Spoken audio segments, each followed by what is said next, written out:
So we'll start by introducing everyone. We'll start with GSU Gambit. GSU Gambit, thank you for being here one time. GSU Gambit, thank you for deciding to join us. How are you doing? I'm doing pretty good today. Today has been really good. My first time interacting with the world since coronavirus almost. I had to go on like a work mini trip today. So yeah, today's been good. I got oxygen from outside of my house and yeah, life is great. Okay. All right. Well, I'm glad your life is going well. That makes a few of us actually. Next, we have Hans. Hans, thanks also for coming back. How are you doing? I'm doing great. Thanks so much for inviting me. I was really excited to hear about this. I love the topics. Hey, everyone. I'm Hans of Arkir. I stream on Twitch. I have a YouTube channel where I used to review books, but now I just stream. I stream politics. I do news streams. Right now, I'm doing this while I'm playing Pokemon. It's really good to talk to everybody. I'm what you would call a lefty, unless you're Destiny or Tanky, then I'm a lib. But I'm really excited to meet, to see all of you. I think I've been on Thales with all of you, but really excited to see everybody. And yeah, this is going to be fun. Okay. All right. Next, we have an MVP. His name is Counterpoints. Counterpoints is all. Well, I mean, this is different. The haircut makes it different. Yeah. By the way, if anybody that looks like this tries to buy drugs from you, do not sell them drugs. This is a cop. He grew out the beard because he finally can, and then he shaved his head because he doesn't know how to grow a dirtbag haircut. This is a cop. Okay. All right. Yeah. So why do you're impacting my future clientele, Connor? This is not fair. Cops? All right. Okay, unless you're a Brit bonger, because then I guess that Kyosho has some herb for you. So, anyways, my name's Connor. I run a YouTube channel named Counterpoints. We're having a lot of fun doing it. I do sci-fi reactions, military reactions, cop reactions. I break down my own service. I'm a former cop and a former Marine. And then I identify as center-right. I am a filthy capitalist. I am very pro-guns. I have some hot takes on immigration and the American Empire, which we'll probably get into in the first topic. And I hope we're still friends after tonight, because it's a lot of topics that are near and dear to a lot of people's hearts. So I'll try to tread carefully. I mean, for my ratings, maybe you shouldn't. Okay, all right. I'll just start yelling at everybody. That's fine. Yeah, that works for me. Okay. Next, Demon Mama, back again. Thank Demon you Mama. so much. Yeah, thank you so much for having me on. My name is Demon Mama. I've been up to some debates lately, but usually I do political edutainer content on YouTube. I talk about all kinds of issues. I try to teach you something while making you laugh. Sometimes I have to talk about serious things though, like today. But such is life. Normally I would tell you to go to my website, demonmama.com, but it is destroyed right now, getting DDoS to heck and back. So if you want to get in on the streaming thing, pop over to my YouTube channel, and we'd love to have you. You can also chat on my Discord. That's where our chat is, for people who are watching my stream or whatever, which is discord.gg/demonmama. But normally I'd be on my site. Thanks for having me. Really happy to be here. Yeah. Sorry that people are being dicks to you. That's the internet life. They just can't handle the heat, Apparently not.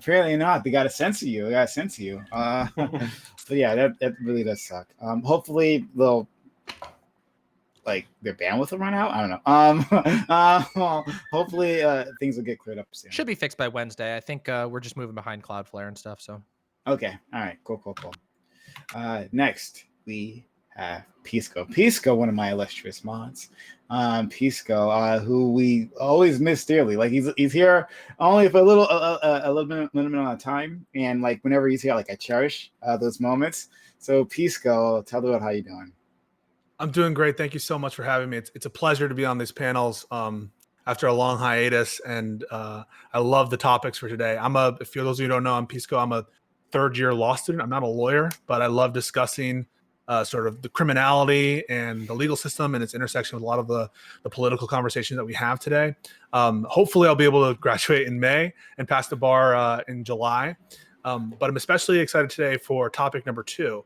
For those of you who've been following me, I've been doing a very sort of in the weeds deep dive of the Chauvin murder trial. And to go from that kind of very in the weeds discussion of the legal issues to talk about sort of the broader policy points and the ramifications of what's happening, I think is going to be very, very interesting for me to say the least, and hopefully for the audience. So thanks so much for having me. Oh, yes. I mean, I made that one just for you. So definitely had you in mind. I'm very much glad you're here. Next, we have Tiberius. Tiberius, who is a longtime friend of the channel. Tiberius, we're happy to have you back. How are you doing? It's good to be back. I'm really tired, unfortunately. It's been a long day. I'm doing vacation prep. Anyway, as far as what I do is I'm a dumbass hick from Indiana. I do things. I put people together and we just get to chat.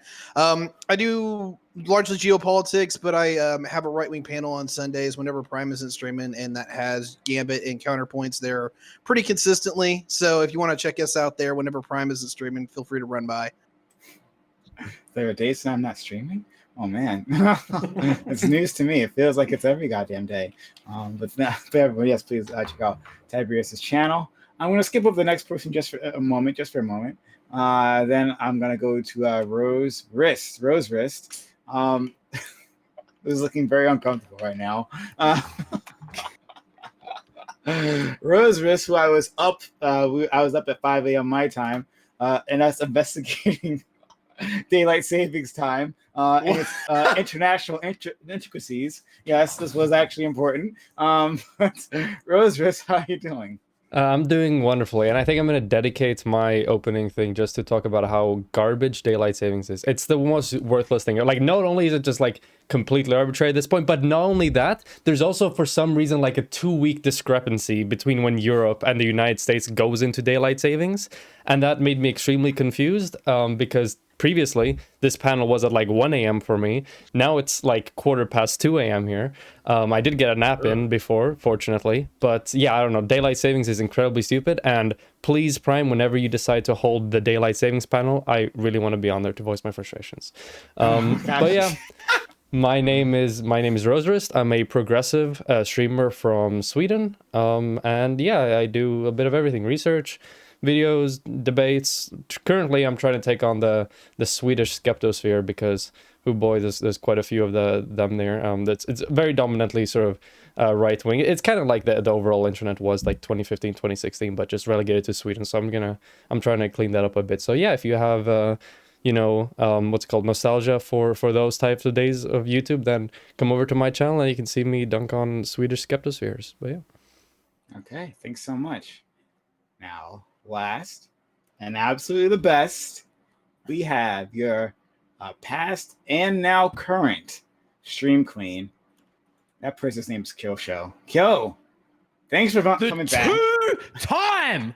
The only 2-time, the first 2-time, the best 2-time, the stream queen. I have had an insane amount of caffeine. I've been up since 1 a.m. Let's fucking go, champ, right? I was listening to Knock Loose in the car. I want to hit everything around me. Let's go. I just want to talk politics and yell. I'm sorry to my fellow panelists. It's going to be a very aggressive panel, okay? Right. I'm running on the power of desperation, caffeine, and pure self-hatred right now. Is that KOE Nation? What?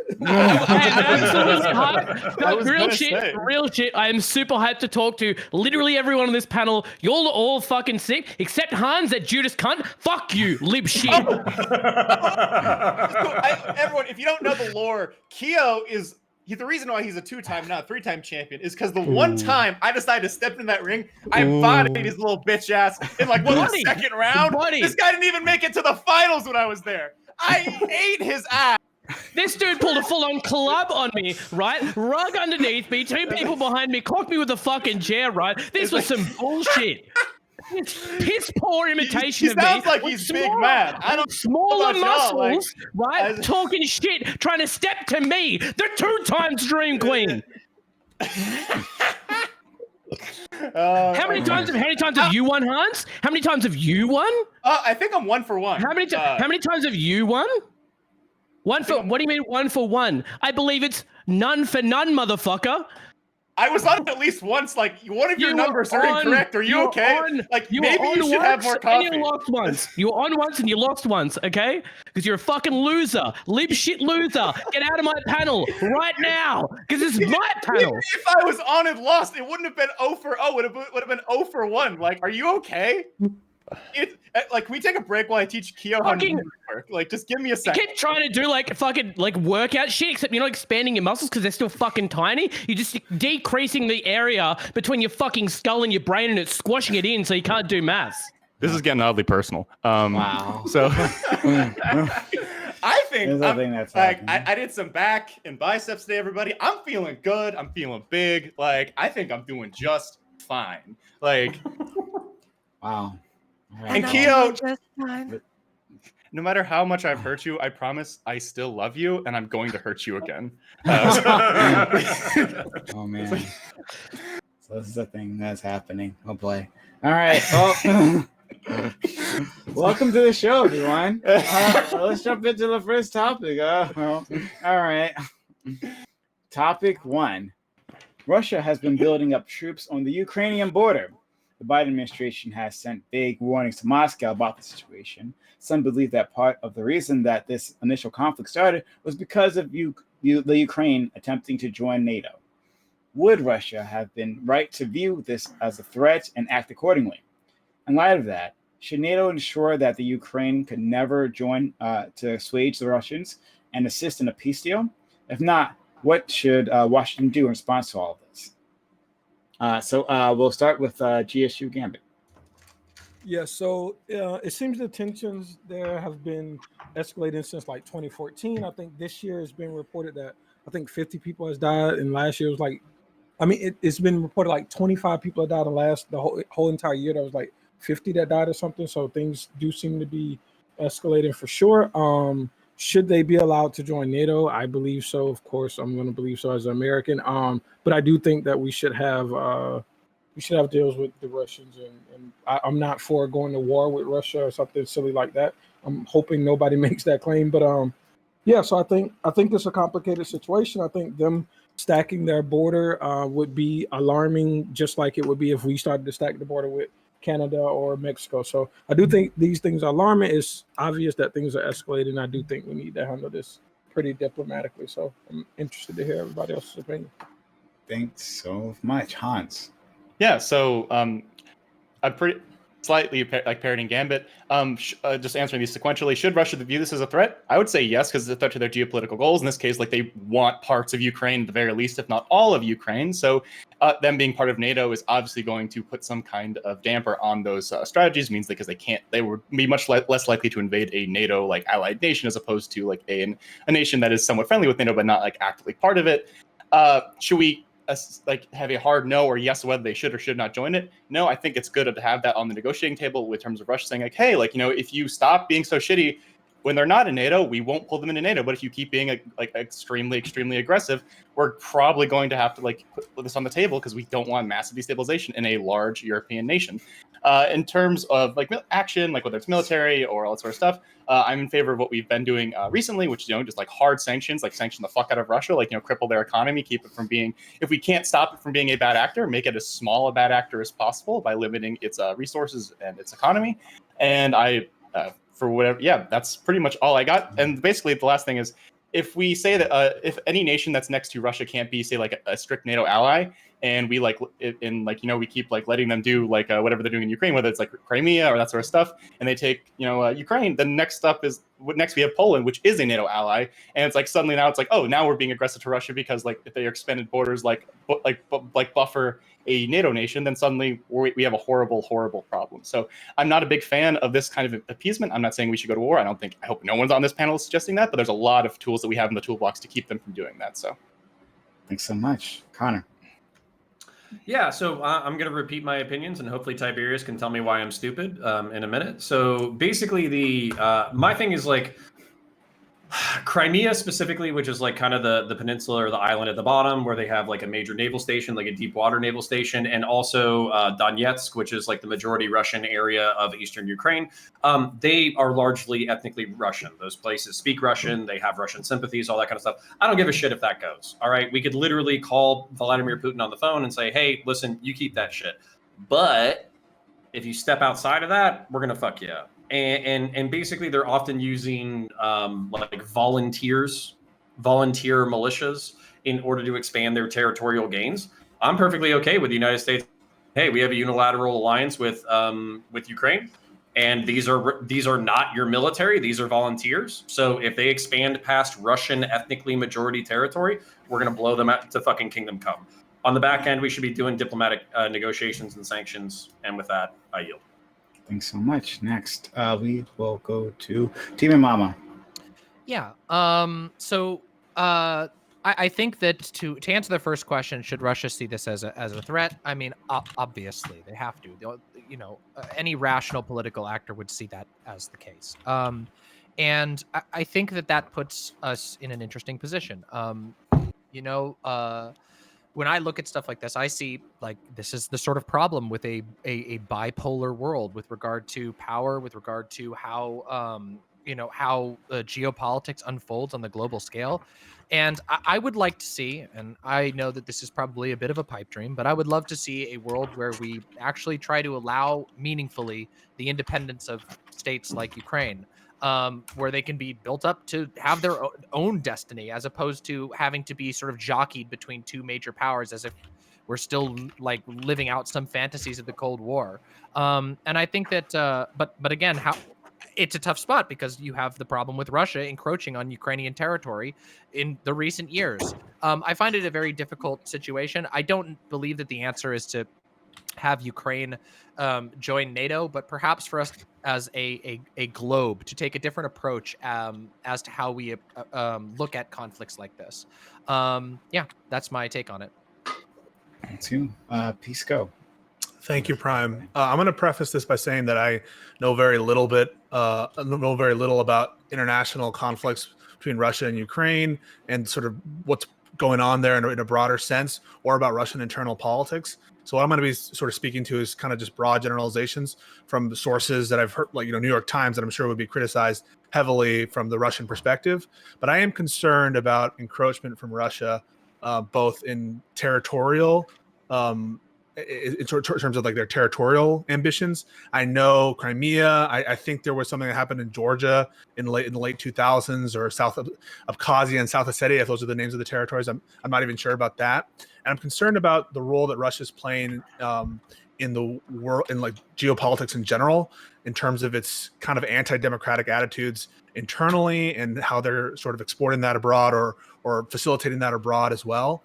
And to the extent that Russian influence in other countries, to the extent that it's anti-democratic, can be curtailed, I would be in support of moves in favor of that curtailment, but obviously not anything approaching like a nuclear conflict or outright war between major powers. So I'm encouraged by the Biden administration. I think more cold treatment of Russia, because I think that's what they need.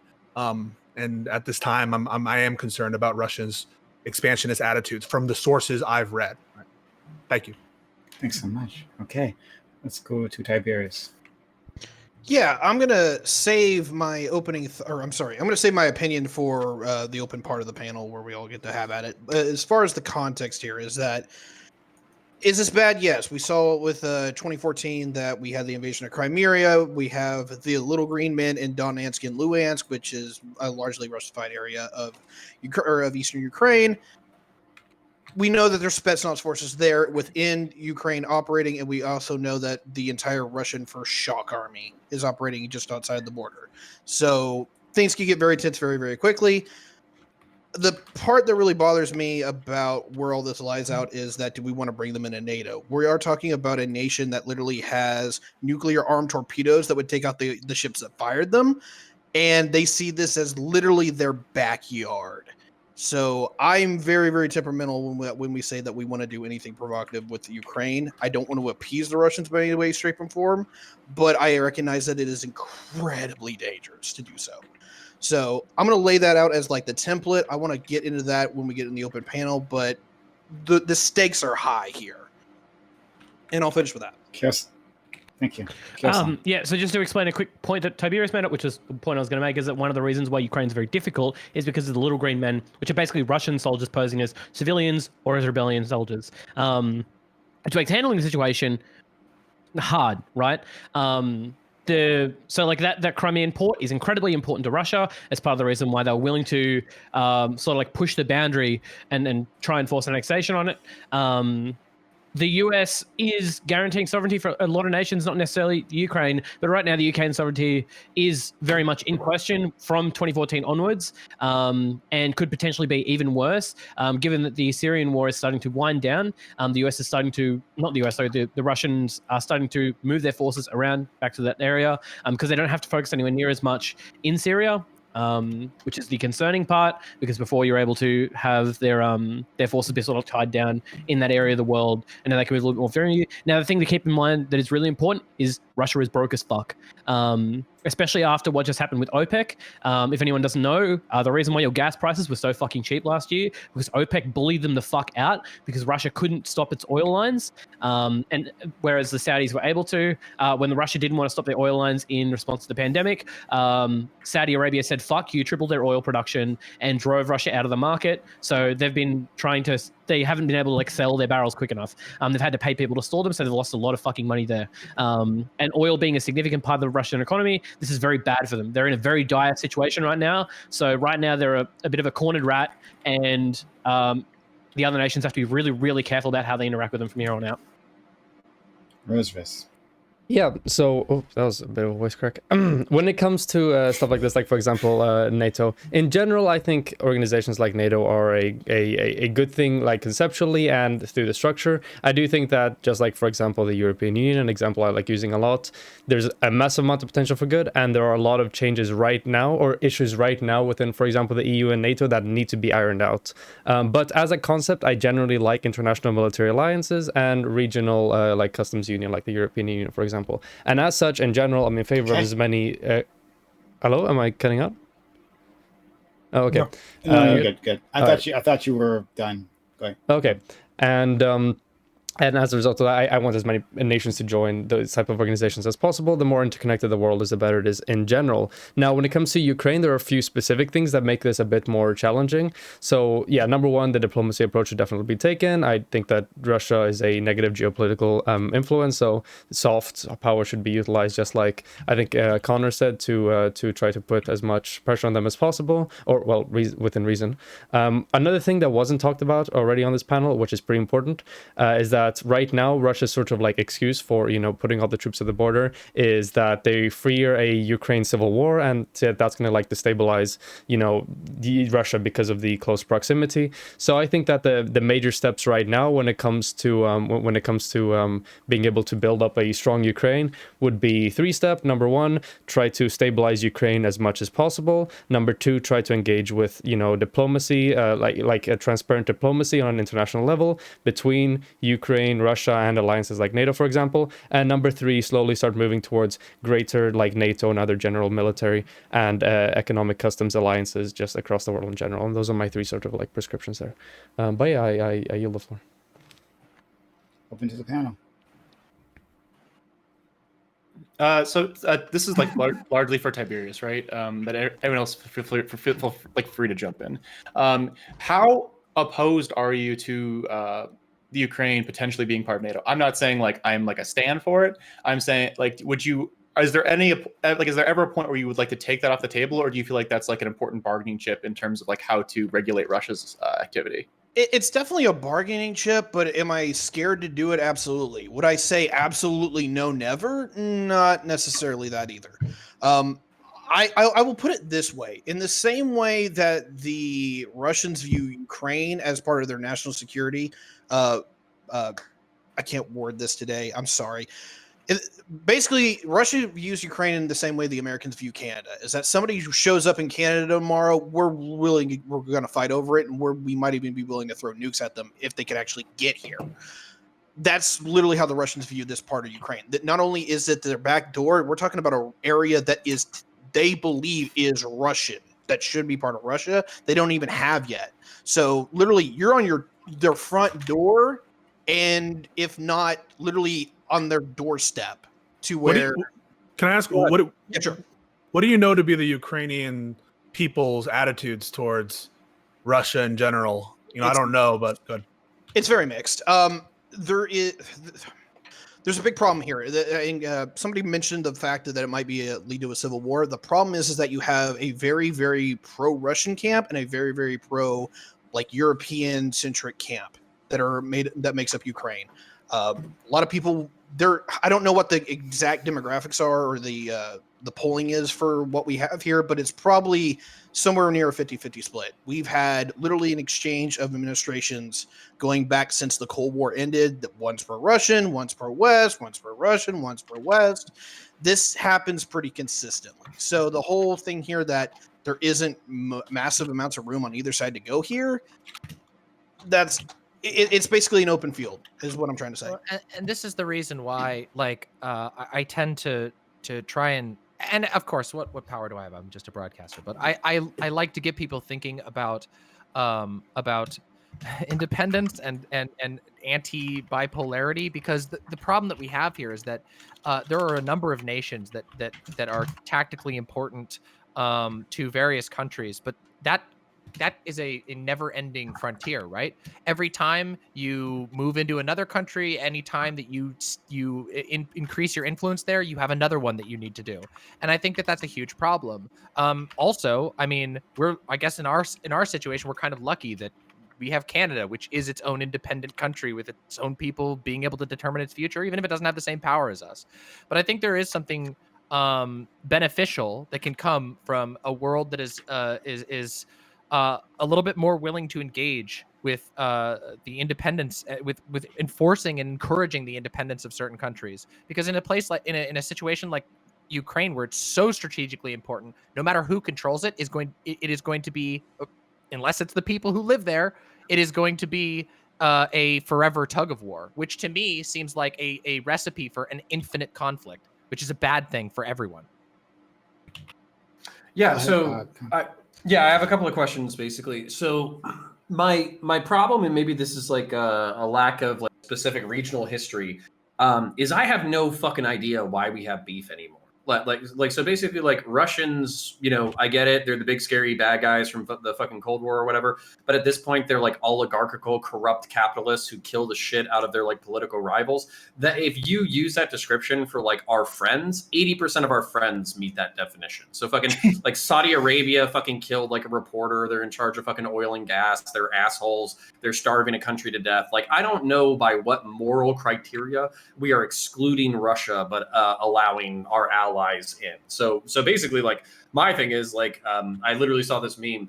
It was like the Donald Trump meme where he like hands the dude the paper, and then like the dude's like all confused and shit, and it's like, Russia, like, can I join NATO? And then fucking like the dude being confused is fucking NATO itself. So like, why can't we bring them into the fold? What are the geopolitical problems that are preventing us? I mean, they're Orthodox Christian, they're pseudo-capitalist, they're militaristic. It's basically frozen Texas. What the fuck is the problem? I guess one of the easiest ways is that in some way Russia feels like its geopolitical goals are not in any way like really linear with the, like, say, the United States in this case. So like allying with NATO, like getting inside the European Union, that would require it to give up on like some of its potential aspirations. And it seems like if its aspirations are like in any way expansionist, like Tankies in chat, you like welcome the seed, like if you want to call like, someone imperialist, then like their imperialist goals are directly like diametrically opposed to a lot of goals of NATO, a lot of goals of the United States. So it's like, yeah, like are we that different? It's like, there's a lot of like similar like groups that hate each other. You know, like so not like Scottish people and like English people. Like what? There's like four different nations in the UK, which is like an island smaller than like Pennsylvania. So it's like just because like you're alike or you have like potential like similar religious values doesn't mean you're not going to try and kill each other or at least like push for like different geopolitical control. Yeah, but correct. Sorry, not correct me just- if I'm wrong. Sorry. I'll give you more fuel for your point. Aren't they getting a buffer state against us? So if we were boys with them, why do they need a buffer state against us? I don't think they want to be boys with us. And right now, Ukraine is like, it's technically a buffer state, but because some of its communities are sympathetic to Russia, some of it are sympathetic to the UK. And if it like tipped too far, like in the case of the UK, if it tipped too far, like in the case of Russia, then you could say that, oh, like Russia has an important ally that's like is on the border with NATO, and like they feel threatened, so there has to be a military buildup, like in now Russia backed Ukraine. Whereas like if it like fully became like a NATO ally, suddenly now there's NATO right on Russia's border. So like no matter which way it flips, like past this uneasy like peace, it's not and peace is like the wrong word because like there's fighting right now. But, like it's not going to be good. There's second order effects that happen from like whatever way this like crumbles if it like leans like in any direction. Counterpoints, is your question why are quote unquote Western international political goals incompatible with Russian international goals? Is that more or less your question? I think that's a good question. And I know that there are certain areas like, for instance, Russia supports Venezuela, which is very anti-American, and there's a couple other regimes like that in the Middle East. I think the Assad regime in Syria is one example, but I don't know enough to speak on the general incompatibilities there. I would know another, I think, interesting point that Counterpoints raised was the potential allegations of hypocrisy to the United States. And I don't think that any of us need to take on what I think are potential avenues of hypocrisy of the United States, like State Department or anything, with regards to our sort of allegiance with Saudi Arabia. I don't think it's mutually exclusive for us to criticize Russian involvement in Ukraine and also criticize Saudi Arabian policies towards its neighbors. Wait, so are you saying we can't criticize people, or like? I think we as panelists can criticize that hypocrisy and not internalize it in and of ourselves. Like we don't have to be embody that hypocrisy. Does that make sense? Yeah. We can call let's go to Rose and then Demon Mama. Yeah, so the things that Harkir, what should I call you? Hans? Just everyone on the panel, just call me Hans. Hans, okay. The thing that Hans and Counterpoints Harkir was... is just like a bullshit reference to like my favorite Magic the Gathering set. Just call me Hans. All right, I'll call you Hans then. The thing that Hans and Counter was talking about there in regards to like, oh, why don't we like let Russia in or whatever? I mean, that's a phenomenal question, and that's why one of the main things that I always talk about when we talk about EU and NATO and stuff like that is that there really needs to be like massive changes within itself to make it more democratic, to make sure that it's basically not just acting like as an extension of US general geopolitical interests, and through doing that, through having a more like democratic bottom-up process, then you will ensure that there is not like one very heavily, this is like this military organization is an extension of the US geopolitical power, but more like we're working towards the common good of all the member nations, which is really important. And yeah, NATO right now, a lot of people literally just see NATO as like this is our protection against Russia. Like here in Sweden, for example, the entire discourse about NATO is literally just we need to join NATO because what if the Russians invade? Like that's the key argument. It's just seen as like diametrically opposed to Russia as a whole. So through proper changes and reforms to NATO as an institution, then we will be able to do things like diminish the overwhelming like US hegemony when it comes to their geopolitical interests being represented disproportionately in NATO, and we can move towards integrating more countries within NATO and therefore making it a more sort of like interconnected and safe military alliance. Yeah, so this is kind of my thing is like the tribalist mindset. Like I understand it. Shit, I think we're all captive by it. But at the same time, like, do we need this boogeyman for like European unity? Do we need Russia as like the anchor of our angst and anxiety and geopolitical fucking bullshit? Do Polish people really hate Russians that much? Yes. And the answer, yeah, right, yeah, Yes. like the answer could be yes. Like the answer could literally Four partitions. They don't want a fifth. Like, yeah. Yeah, I'm not going to begrudge the Poles the reasons why they hate the Russians. It's because they were basically a buffer state between Nazi Germany and Russia, the Soviet Union, and got fucked pretty hard on a variety of levels. But that's like my thing. Like, would we lose the Poles by inviting the Russians in? Could we not get the Russians in and then have them box out Venezuela and fucking Iran? Because really, like, if you look at American geopolitical hegemony or the hegemony of like global capitalism, there's really only like 4 or 5 state actors that are outside of our purview. It's China, North Korea, Venezuela, Iran, and Russia. Those are the only people who are not a part of like the global system. So would it not be beneficial to pry one of those members out of that, out of the holdouts? Let's go to Mama. One of the things that I wanted to just bring up, and again, like, this isn't my wheelhouse, so I don't have the deepest takes on this particular issue, but I do have some concerns about these types of conflicts, and one of such is that I think there are probably parallels that could be drawn here to Afghanistan, right? A area that was hotly contested between the United States and Russia, that led to an unfathomable amount of bloodshed and an ongoing conflict that still rages to this day, that has been going since if I remember my dates correctly. That's a lot of blood. That's a lot of death. That's a lot of expenditure of money. That's a lot of pain on all sides. So I feel like there is probably room for some sort of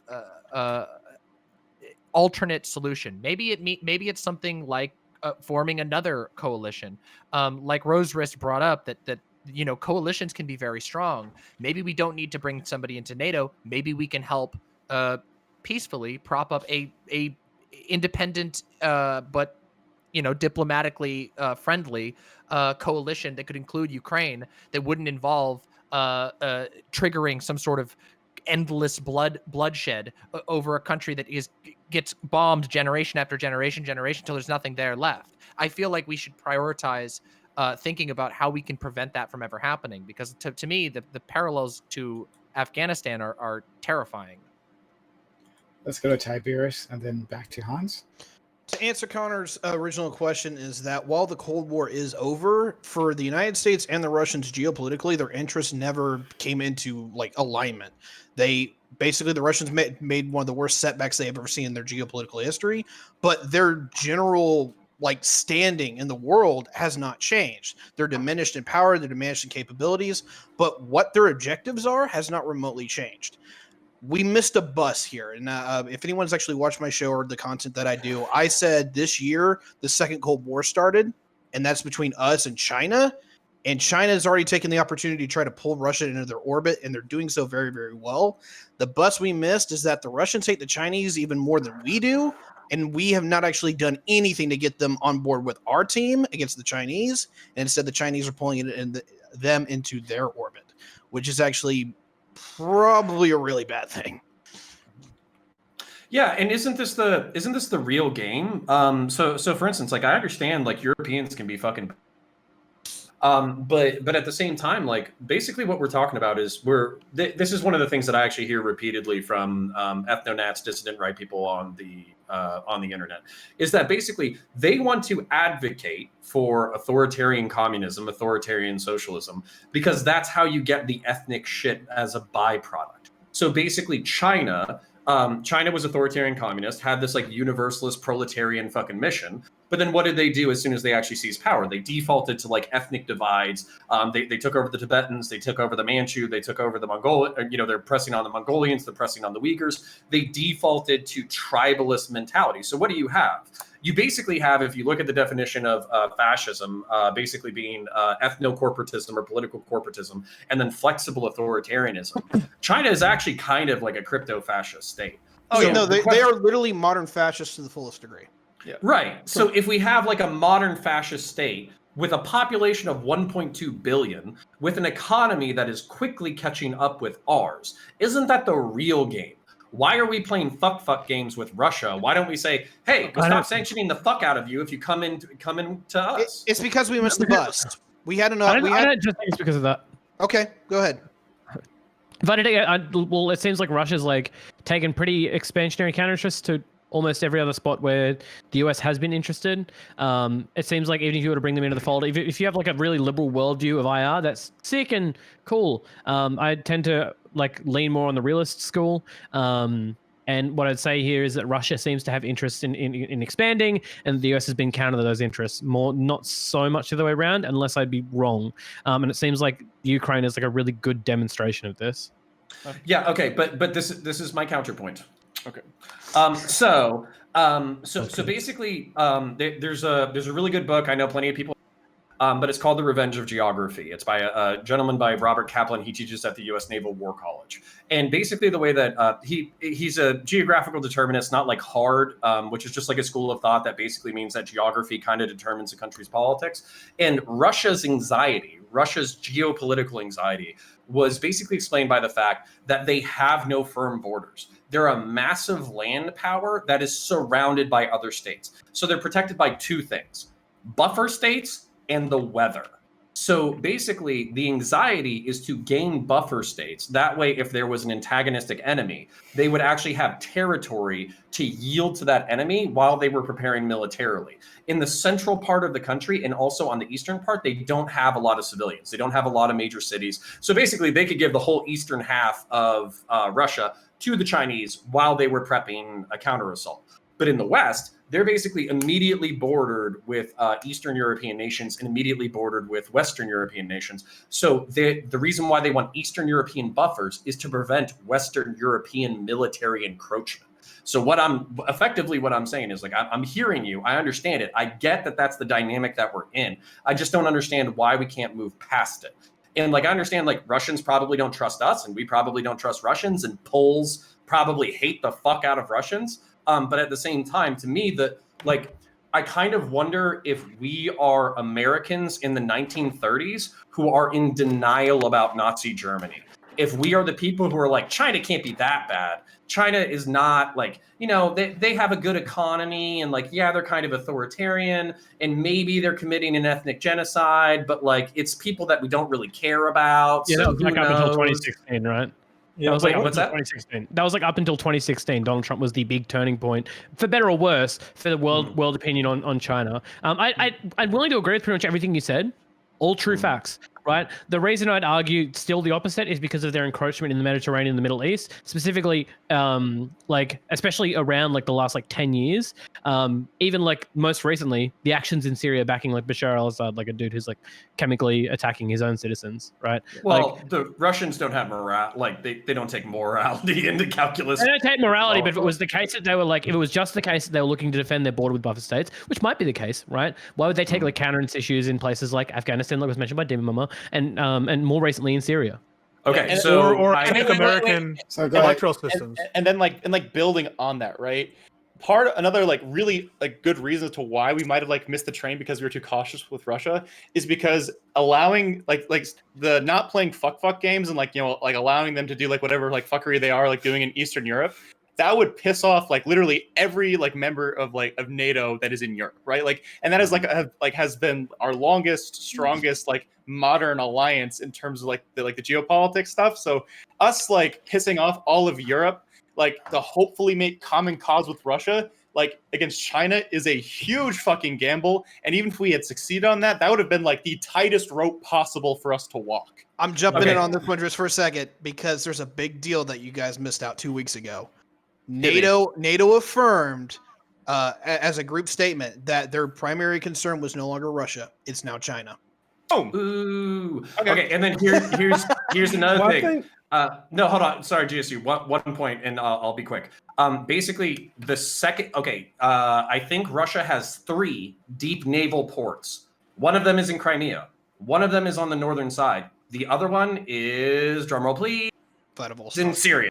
It's in fucking Syria. So their geopolitical protection about making sure that a Western-friendly Sunni democratic country didn't exist was basically to protect their geopolitical interests, their military and naval interests in the Mediterranean. So, yield. Yeah. Sorry, I mean, GSU. there's another No, thing. no problem. Oh, sorry. Go ahead. Yeah, the way I just look at these things are like in the geopolitical realm is these countries want to expand and become more powerful, and us saying, hey, let's be peaceful is like anti-progressive to what they plan to do. So it's like if America was expanding when we were expanding across where we are now, if there would have been rival nations that would have been like, hey, no, we don't need to go to war and we don't need you to annex more places that are close to you and grow bigger and bigger, right? That would have been antithetical to our progress. So I look at these things at the same in these conversations. Like, why would China or Russia want to become friendly with us when that would restrict the ability for them to annex like Ukraine and all these other places? They couldn't grow. So their progressive goals are like against being friendly with us. So that's how I kind of look at the geopolitical sphere. I don't see what they have to gain being friendly with us except crystallizing us as the superpower. The main thing there is what we need to do is we need to make the cost of them not doing that higher and higher, and we do this through, for example, connecting the other countries that they wish to annex them with other global communities through like international military and economic alliances. That's why I think what you said earlier is so important. Like, I think they see NATO as just an extension of America. So that's why I feel like them creating alliance with us is just crystallizing us as a superpower.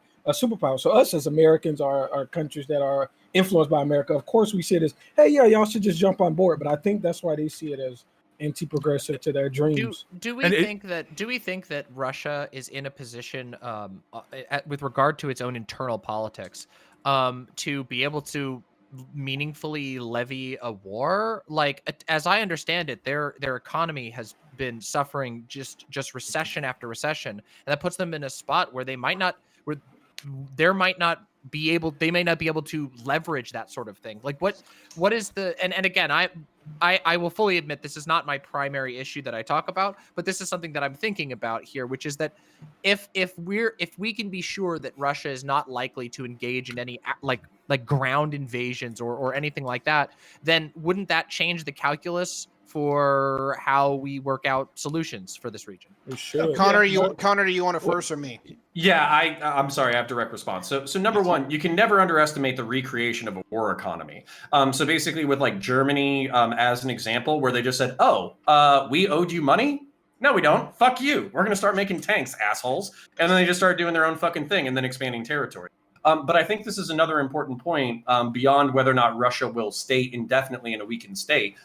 Is American expansion, American like geopolitical goals are economic, not territorial. That's one of the reasons why like American globalist capitalist empire is so effective, is because we don't literally need to take over Kuwait in order to be influential. We just need to put up a fucking McDonald's and sell them fucking cheeseburgers. So like that's where like but that's where I think that Russians and the Chinese might be playing an old game.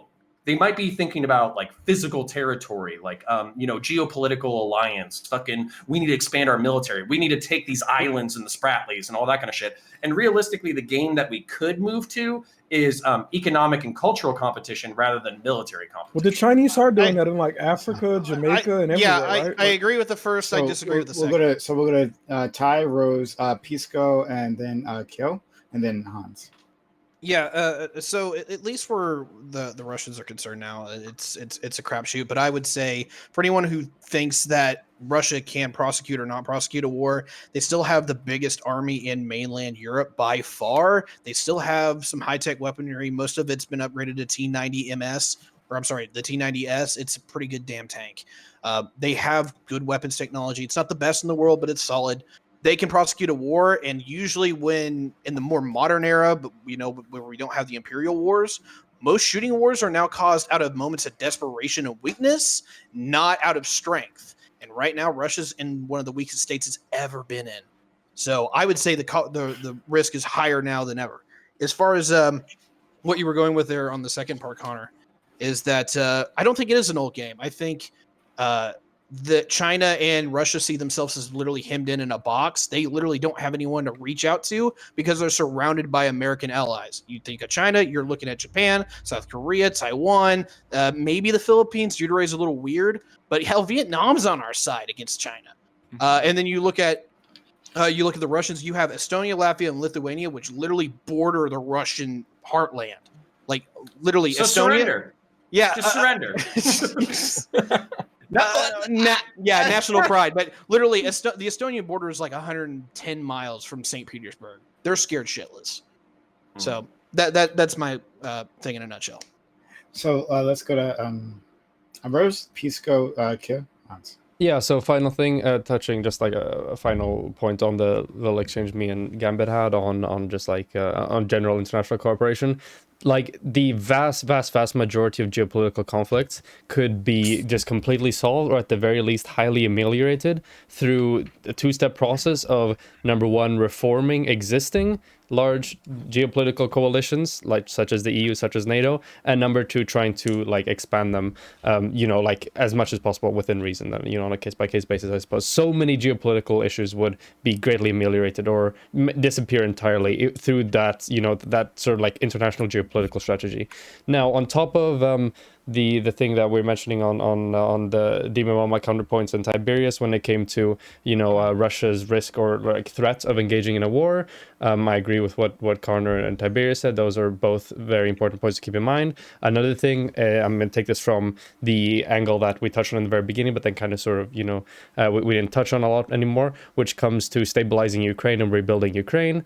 The imminent, even to some degree, completely empty threats, which we know that Russia, it's not a completely empty threat when they threaten war, but even completely empty threats of war, they are just crippling for the development of nations when it comes to economics, because there is no businesses, there is no like international NGOs, there is no really form of like, what's it called, like international economic actors that will want to come down and settle in Ukraine when they know that there are these massive threats of stabilization that might, come to threaten Ukraine and their economy at any step of the way. So even though, we can make arguments back and forth about, okay, how realistic is this threat? The fact that there's a threat at all is a massive hindrance for Ukraine's ability to stabilize and to develop and to rebuild itself into a more like independent nation.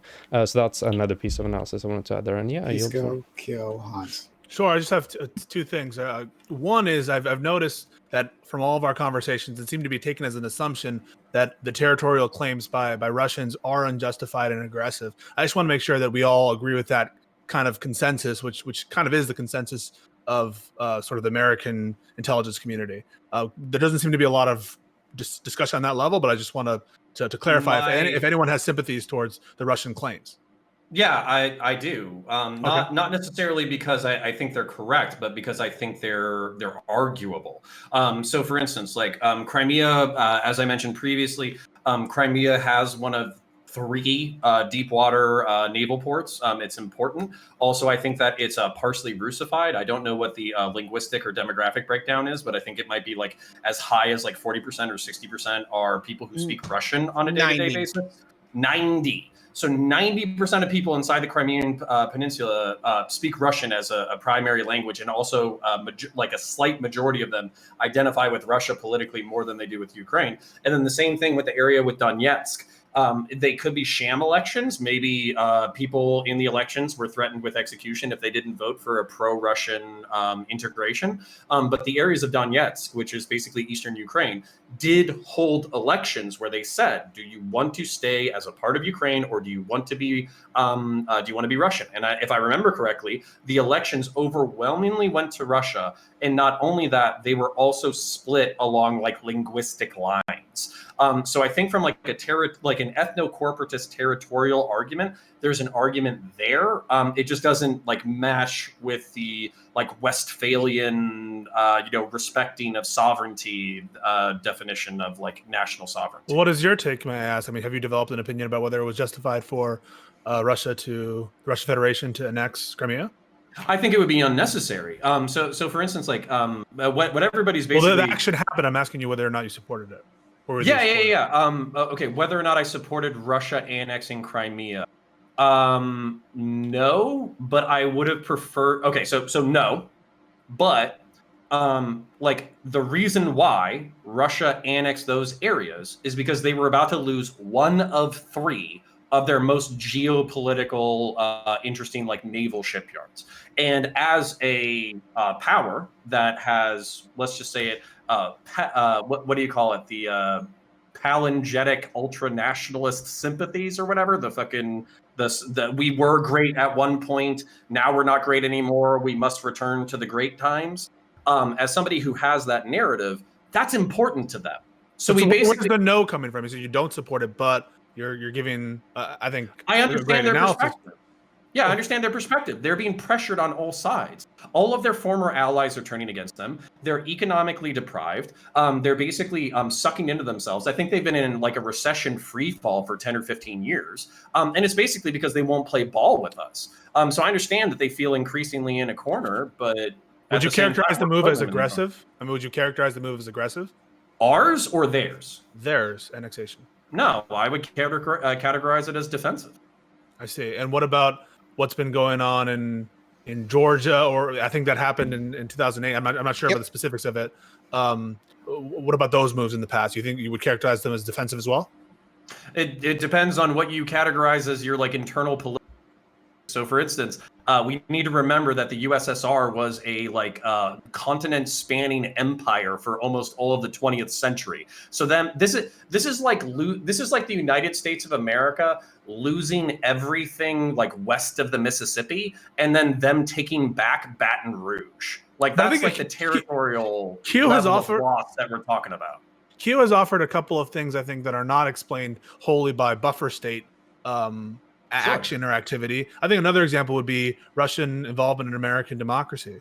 How are those kind of actions explainable by defensive Russian whatever you said, corporatism? Could you say more about that? I mean, that seems to be totally explained by a pure realistic realist policy, right? We fucked them. They fucked back. Before we go, it's not necessarily. Okay, sorry. I did have someone from the Ukraine in my chat speak up and note that the vast majority of Ukrainians are bilingual. So the presence, the like representation of speaking Russian is not necessarily representative of the culture, because just by pure proximity, most Ukrainians grow up being bilingual. I just wanted to note that before we got too far from that point, because somebody really asked me to share that with the panel. Sure. Yeah. And then so on Kyo-san. Oh, so I'm just gonna I'll just add a little bit in, and then again I'm happy to cede some time to Pisco. But one thing I would like to note is that those elections that were mentioned before have been contended, but on the other side of that coin, so did they say the same thing about the Bolivian elections? And everyone went over that OAN paper, and everyone knows how that went. So it's but like I think it's still something that's important to note instead of just like leaving it there and say, yeah, you know, they had an 85% election. Well, those elections are definitely contended and aren't accepted by the broader international community. Now they do have interest in doing so, but we're just playing the both sides game, okay? The other point I'd like to note is that like it's not just the port of Tartarus in Syria. I should probably mention that.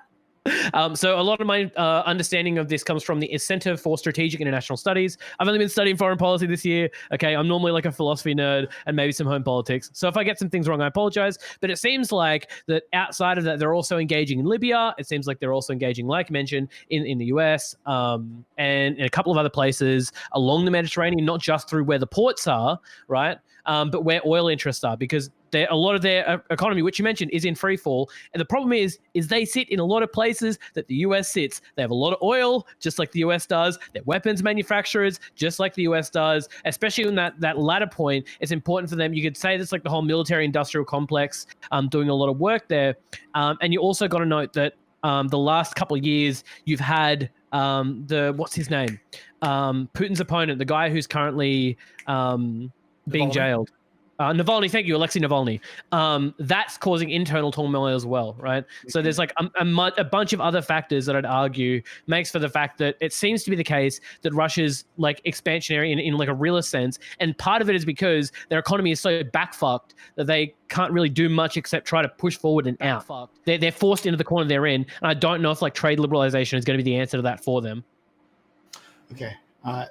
Respond. Yeah, Connor can respond, and then Pete can push. Yeah, no, I'll try to be quick. And this is like a really interesting thing. So there's the guy who runs the Hardcore History podcast. I forget his name, but it's like something. Dan Carlin. I love that guy. Dan Carlin. All right. So Dan Carlin was on the Joe Rogan podcast. I know everybody here is a huge fan of Joe Rogan.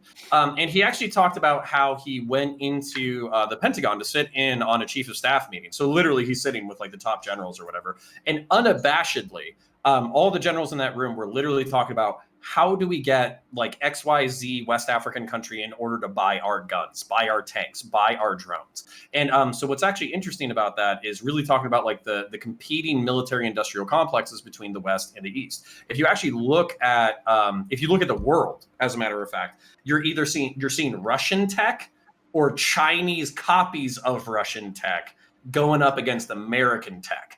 And I understand that that's uncomfortable, but at the same time, like my solution to this, if I was Joe Biden, I'd be like, hey, manufacture an AK in 5.56 by 45 or whatever, and we can just compete in the fucking countries. Welcome to fucking NATO. Let's go shoot fucking dirty commies together. That would be my fucking thing. But I understand I'm on a panel with communists, so that might not be appealing to everybody here. So. Let's go to that was quite definitely bringing the spice on that one. I don't know. I don't know how I feel about advocating for like hunting down. They're tankies. They're tankies. They're not ANCOMs. In Minecraft, right? That just happen to belong to those countries, my friend. Yeah, right. The tankies got the incomes first. Hans, you want to say something? First they came for the tankies, and I said nothing. Because I wasn't tanky. Yeah, like they can come for the tankies all they want. But like specifically, Connor. Yeah, this kind of went right off the deep end. I know. Come on. Huge, like ice cube for that like giant like warm soup that you just like provided. It doesn't. This is part of the reason why I really try to advocate for, as useless as it may be for me to do so from my YouTube channel, for breaking up the Cold War era bipolarity in geopolitics. It leads us to a never-ending cycle of blood, and I don't want people to die forever because of let's get the commies. Oh no, let's get the capitalists. Like, it's not even like these don't even be. They stop referring to ideologies and they just begin referring to regions, and then you just want to do things like that, like joke about exterminating the populations of entire regions. Like, I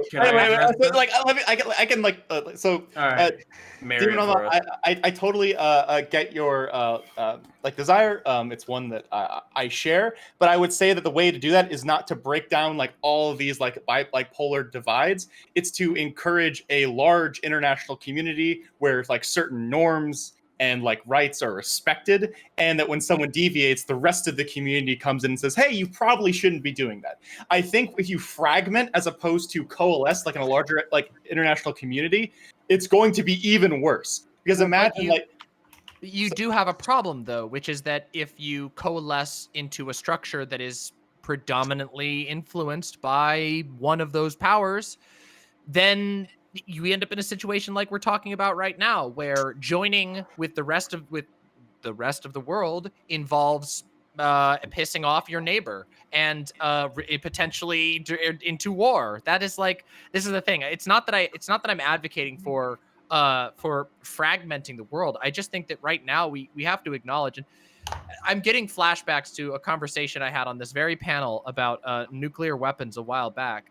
We find ourselves in a position where, by refusing to acknowledge the existing power imbalance, I think Rose Risk touched on this earlier, that like we need to democratize these structures because as they currently stand, their bias and influence makes them difficult to even participate in, because it's clear that they're being used in many cases to advance the interests of one of the world powers.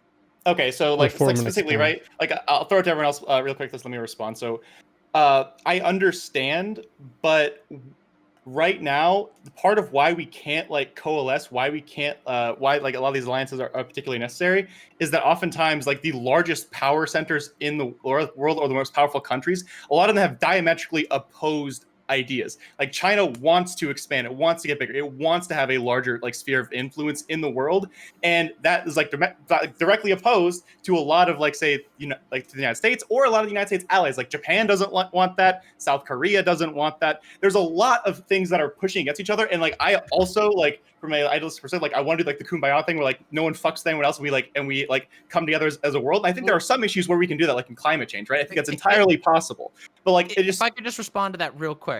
Like, I don't want to take up too much time on this because I know a lot of people have opinions, but like surely we must recognize that the answer to that is we have some answers to that in how we understand democracy, right? Like if you allow for if you don't build checks and balances to power, you're going to end up with the structures that you built to check the imperial power that you think is bad simply becoming a part of the imperial power that you slightly prefer. And isn't that a bit of an issue? I think that we should try to build structures that actually allow for many nations to have a say and not just to become essentially vassals or unwitting aides to another imperial power. And I think that would go for anyway. Like the way I look at it, it's like if you are a country like Russia or a country like the United States, and you want to consolidate power, and I think the U.S. wants to do that. Maybe you could argue to a lesser degree, but nonetheless, it is we are an imperial power in the United States. You perpetuate the problem by not building structures that allow people to have more equal say. Right? I completely understand. It's just that you're like I can agree. Like, I don't think if someone wants to say that the United States isn't an empire, we're an empire. Like, there's like China wants to be an empire, and there's sometimes you have to like pick between, like you said, like the slightly less bad empire. Right now, yes, and I'm trying to like change the like slightly less bad empire to encourage like the actual democratization like of like the globe, right? But you have to encourage that while dealing with like a power that wants to like emerge and grow as like an empire itself. So there's a lot of competing things here that we have to deal with at the same time. And like I can. Like, in saying that like United States is imperialist, totally vibe. I get it. I've read like I was a public policy major and history major in like college. Like I read all this shit, like how horrible we've been, like all sort of stuff that we've done. But I can also say that right now, if China had our sphere of influence, they would likely be worse. Like I see the side of the Uyghurs. But then so what we got to do is like make the existing hegemonic power less horrible, while making sure that other even more horrible powers do not achieve the level of like supremacy that we you have. do acknowledge though that like that if you lean too far into empowering the lesser evil, that could enable them to become a worse evil, right? Like if America is able to get too much power, there's no check to it, what's to stop America from just becoming the bad thing in the future? Like that's what I worry about. The citizens. I totally agree with you. Like, and I think we have better checks and balances than like Go Connor. So China. So no, don't. I got it. We'll go to Rose. Then we'll go to Connor and Ty. Yeah, so I have a few points on Hans's characterization of sort of like international cooperation in general. If I was incorrect in my interpretation, just let me know. So when you talk about like, for example, like Kumbaya, for example, I think as a way to characterize the spirit behind these cooperations, it's very much not just like, I don't think anyone on the panel is just being like, oh, we should just all cooperate because all progressivism, love together, democracy, hippy, whatever. The main thing behind why these coalitions work is because, number one, the massive like opportunity cost of not doing it, and number two, other forms of like not like indirect pressures within your nation for not doing it. So it's not just like, oh, there are these like more like ideological positives to join it, but there are also like real strong negative connotations when it comes to your nation's stage and your nation's position economically or geopolitically for not joining this. So characterizing it as like, oh, we can't expect everyone to just come together in kumbaya. I don't think anyone's really suggesting that way. Then you talk about a bit how the nations, opinions and geopolitical interests are never going to be 100% aligned. I don't think anybody thinks that either. But even though there can be massive discrepancies with geopolitical preferences and stuff like that, you can still form strong unions based on the things that we agree on. So things like, for example, like the institution of the European Union, like the geopolitical interests of different European countries back then was like massive. It was vast, and yet we're still able to collaborate on the common goals we had with each other. And on top of that, the last thing you mentioned with wanting to grow as an empire for all these different countries, the key is, and the reason why to some extent the US has engaged with more like international like unions and organizations in a way, is because we want to make it so that these unions are strong enough that the costs of not joining the union outweighs the benefit of being able to expand and annex more territories. So we want it to be way more risky to stay out of a union in the hopes of expanding an empire through like military means. We want that to be more risky than being able to join the unions and have more stability and have more economic growth that way, rather than through annexation and through expanding an empire in the traditional sense, I suppose. But yeah, feel free to respond. So we got hold on. I got added. Hold on, dude. We have limited amount of time left, so I got to get people in. Connor.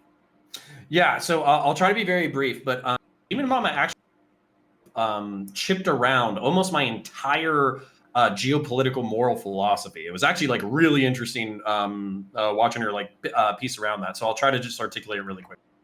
Power abhors a vacuum. Okay, the lessons of World War II. Basically, up until World War II, America was incredibly isolationist. We just wanted to worry about ourselves, worry about our own stuff. But what happened in World War II after World War I is we realized that it is actually better to prop up geopolitical structures that maintain stability and promote trade and like global well-being than it is to completely withdraw from the world. Because what's going to happen when you withdraw from the world is other actors are going to seep into that influence. They're going to set up a structure that might not be stable. It might collapse, and then you just get sucked into another war anyway. So that's actually the game that we've been playing since 1945.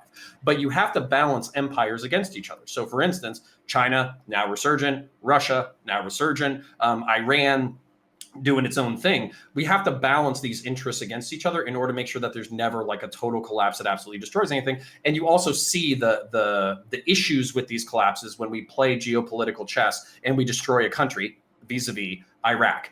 But here's the thing: I am not a moral relativist. I am somebody who believes in liberal democracy. I think liberal democracy better than authoritarian communist regimes, because I think authoritarian communist regimes are actually like in practice, if not ideology, are actually like fascist regimes. What's terrifying about China is that basically I think they have the patience, intelligence, and wherewithal to play a very slow game.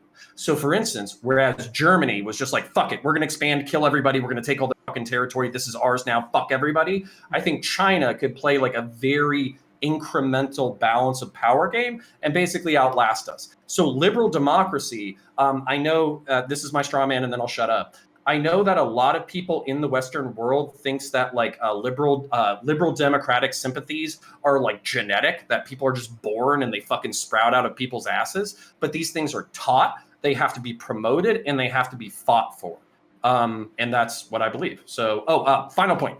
Firefly, sci-fi series, China and America get together and go out into the fucking stars. It's a really cool fucking series. Firefly and Serenity are fucking badass. They really Hell are. Let's go to Ty, then Ty, Demon Hans.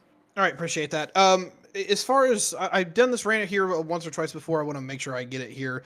We saw a multipolar world. That was the imperial system. That was literally every one of the Power 10 literally getting together every 30 years to fight an ever-increasing calamitous war that killed millions upon millions of people, literally every generation. I don't know if that we want to go back to that. We saw a bipolar world. That was the Cold War. And it looks like we're moving into another stage of that now between the United States and China. And the only time that we've even seen remotely a monopolar world was the 1990s, where the Americans really much called the shots across the globe. None of these are perfect. The question is, which one do you prefer out of all of those? I think that here's my problem with that sort of an approach, which Sure. is and the sort of always running from a vacuum, which is that like I don't think that you can separate like a country's behaviors on the global scale from the internal structure of that country, right? Like if we're rushing into every vacuum and trying to influence our power because we're afraid somebody else will, we can become in and of ourselves authoritarian and we can begin to fall apart. And I think that's something that there's a real risk. I live in America. No, I don't want to live in a war-torn country, but I also do legitimately fear, especially after living through 4 years of Trump myself. I do fear of us becoming an increasingly authoritarian country in our own right and exerting that pressure in a way that makes, so America takes over the world. We have a monopolar world and America flings itself into fucking QAnon fascism. That would be a nightmare situation. I would much prefer there to be proper checks and balances established across the globe. For myself, even as an American, I would rather not see America just spin off into just literal corrupt complete power.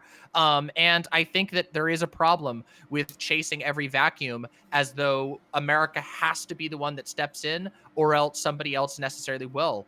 I do recognize there's a risk of that, but there's also a risk in that behavior of continually militarizing, of continually prepping your people to be moving into every spot on the world and blowing and then decimating countries. I think there is room to have a much bigger approach. And I think that sort of approach is going to be necessary if we hope to actually combat things like global climate change. Like we're going to need to be able to overcome these sort of weird standoffs.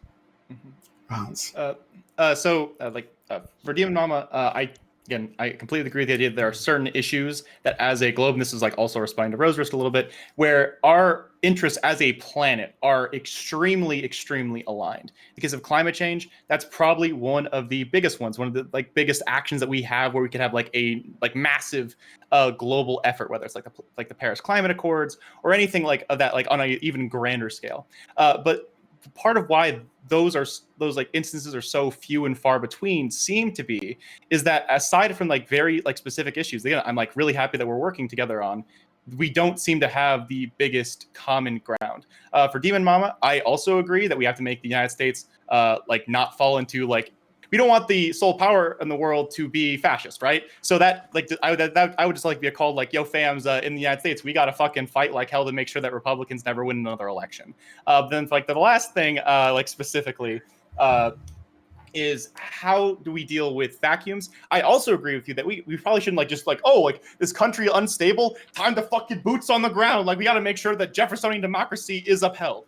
But I think it would like to say that we should never consider that, or not just like the United States, but like in general, like the global world, like taking a look at instability and trying to, I would always prefer like internationalist efforts to make sure that we live in a place where like we can have like UN peacekeepers going in to like make sure that like democracies are upheld and that genocides don't happen. I think that is the best possible way. So trying to fix that, just making sure that Rose like understands like where I'm coming from. But I don't think you strawman me. It was just like, yeah. But yeah. Okay. So well, that'll be your final statement on this. And if you want a final statement, keep your hand raised. So Rose, if you want a final statement on this, go ahead. Yeah, sure. This is gonna be my final statement. So finally, on last thing that Hon said. You're muted. Oh, whoops. Am I audible now? You're good. Oh, wonderful.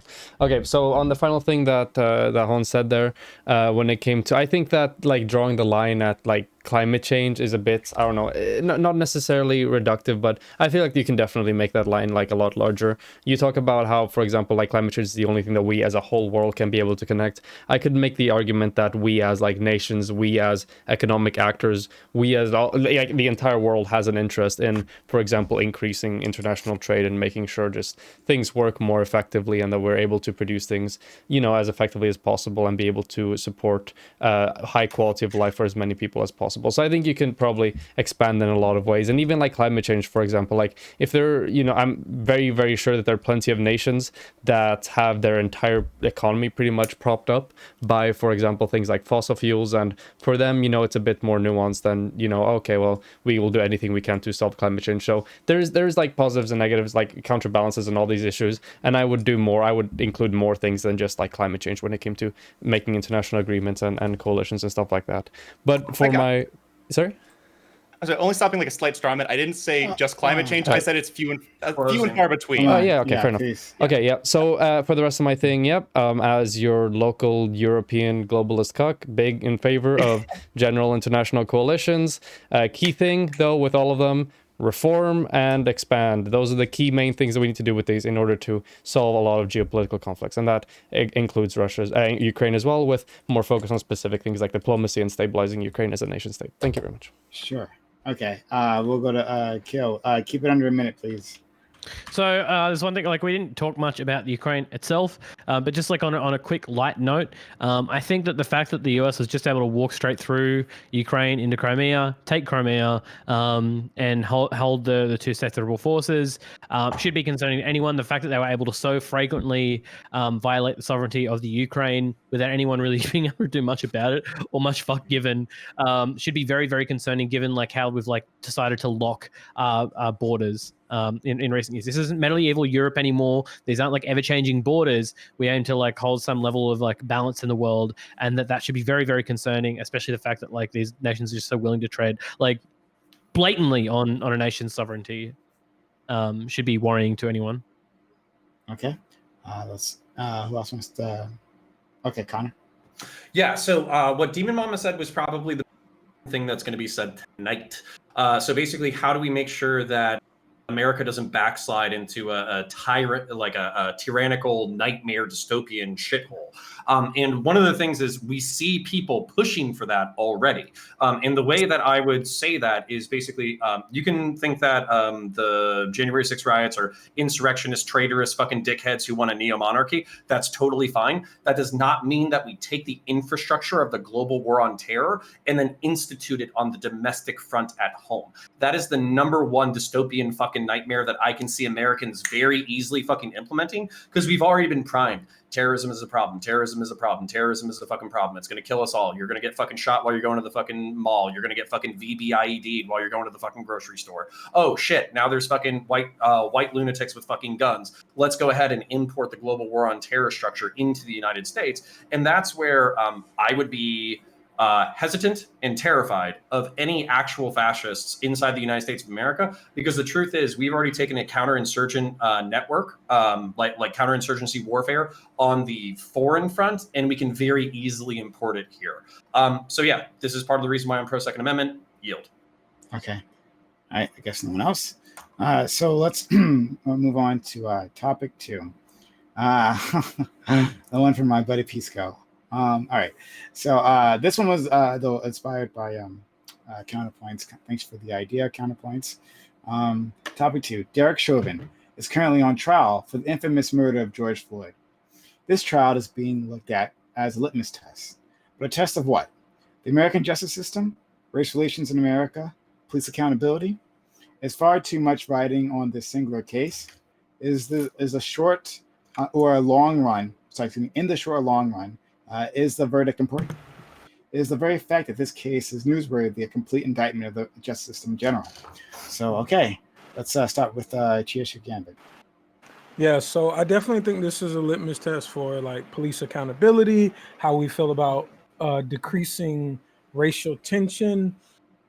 This was just for everybody that doesn't know, hopefully you do know, this was like a public execution over the course of like 8 minutes and 46 seconds. So I think that this crystallizes what a lot of what we talk about when we speak about police brutality in general. So having a case like this, if it were to not end in an indictment, I think would indict our justice system. So yeah, I think it was egregious how it was carried out. I think the unprecedented amount of support, such as like the police chief testifying against Chauvin and things like that, I think those are good indicators that there's going to be an indictment and that our system hopefully will have changes, and not just through this indictment, but hopefully legislatively afterwards. So I feel pretty good about it right now. But yeah, I definitely want to hear what Pisco has to say in his take, and we'll dive more into it in the open panel, I'm sure. I'm going to say Pisco for last. I'm so excited though. We'll go to Hans. I don't have the most to say on this. Gambit covered most of it. We watched a man get murdered, and I hope that he gets some flavor of justice. I think right now it's second-degree murder or third-degree murder. I hope we get him like the highest charge of those two, which I think is second-degree murder, and then he gets like the longest possible sentence. And then we have to use the energy of his hopeful imprisonment, or like God forbid his like abdication. Like sorry, that might have been the wrong word, that to like mobilize and get the necessary police reform to make sure that we have less horrifying situations like this. So we're kind of culturally, I think this is an important like moment for the United States to say, hey, like we need to like revive some level of faith in institutions and show that they can be fixed as opposed to being burnt down, like if you're in favor of that kind of reform. And this would be a great way to do it, and it would be a great launch pad. And if not, a lot of people are gonna get really, really angry, and I hope we can transfer that into some legitimate policy reforms like 8 can't wait and that sort of stuff. So Counterpoints. Yeah, so I don't think Derek Chauvin is going to catch the higher charge. I think it's quite a charge. I know this might be triggering for audience, but I would invite you to watch the toxicologist's report. You could probably find it on YouTube. You can also find the expert testimony from a pulmonologist on YouTube as well, which was pretty damning of the circumstances that occurred during this incident. Basically, I don't care where this conversation goes. We can go wherever you guys want to go. But what we need to pull out of this wreckage is a solution. Okay, we need to pull out a prescription, and I'm not talking about on this fucking Twitch panel. I'm just talking about in general. Okay, so my solution. We can do it here. All right, yeah, my solution, which I'll try to be brief about, is state level third party accountability, basically an investigative department at the state level that investigates cops for abuse, fucking corruption, all that kind of shit.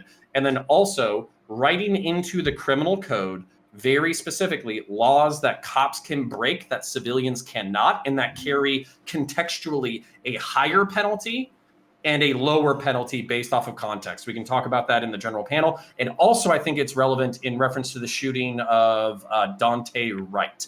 I think we could probably bust open that can of worms as well.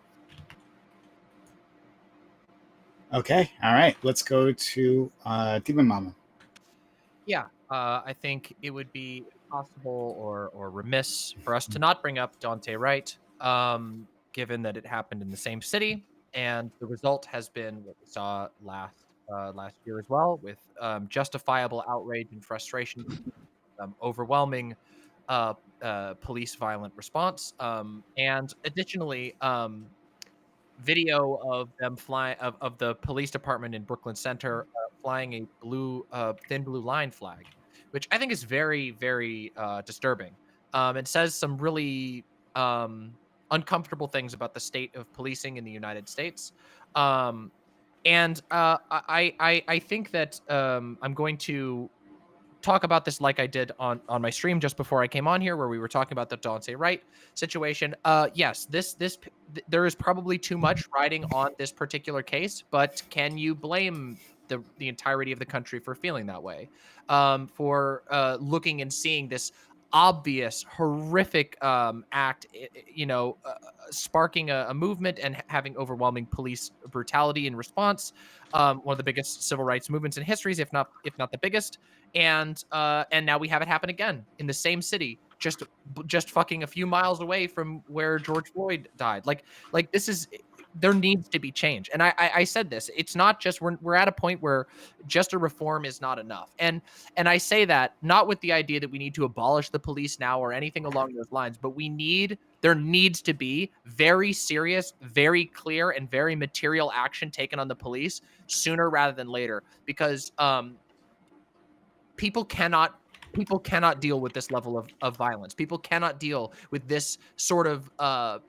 distrust in their own country being so omnipresent. Every single summer, somebody dying, and it's setting off another wave, and no changes coming.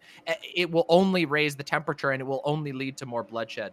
And that is a terrifying thought to me, given what we saw last summer, given what we saw as the fallout of that, given what we saw even in the election in response to a lot of this. So yes, I think that this case is certainly, too much is riding on this case, but I don't know that we have a choice in that, and we need to confront that on a political level as seriously as possible and bring through very serious changes to the way that policing works in our country.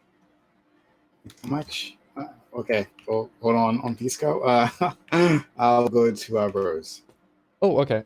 Yeah, so first of all, when we go into the open speaking, I would like, Connor, if you could elaborate a bit on what the insinuation exactly was with talking about those like YouTube video autopsies, and you can expand a little bit upon that, because I'm not quite sure what point was trying to be made there.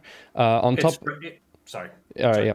On top of that, for my opening statement and things I want to talk about, this is 100% a litmus test to see how the institutions treat cases like the one of George Floyd. I think it's going to be one of paramount cultural significance. That's already been noted before. It will be very, very, very impactful, and there will be long-lasting consequences on public attitudes towards institutions, and also on things like, the prevalence of civil disobedience going forward. And on top of that, one of the things I was worried about when it came to this trial was that they were going to do something similar to what they did with the George Zimmerman trial, in which they overcharged, and then because they weren't able to land that charge, which was very sort of like optimistic, then the person, George Zimmerman, walked away free, basically. I was a bit worried about that occurring here, and the consequences for that would be, really like devastating and negative, and would erode completely public trust in, in the US institutions. But it doesn't seem like it's happening in the same way here, so there's a bit more optimism in that regard. So that was sort of like my main concern about this trial going in.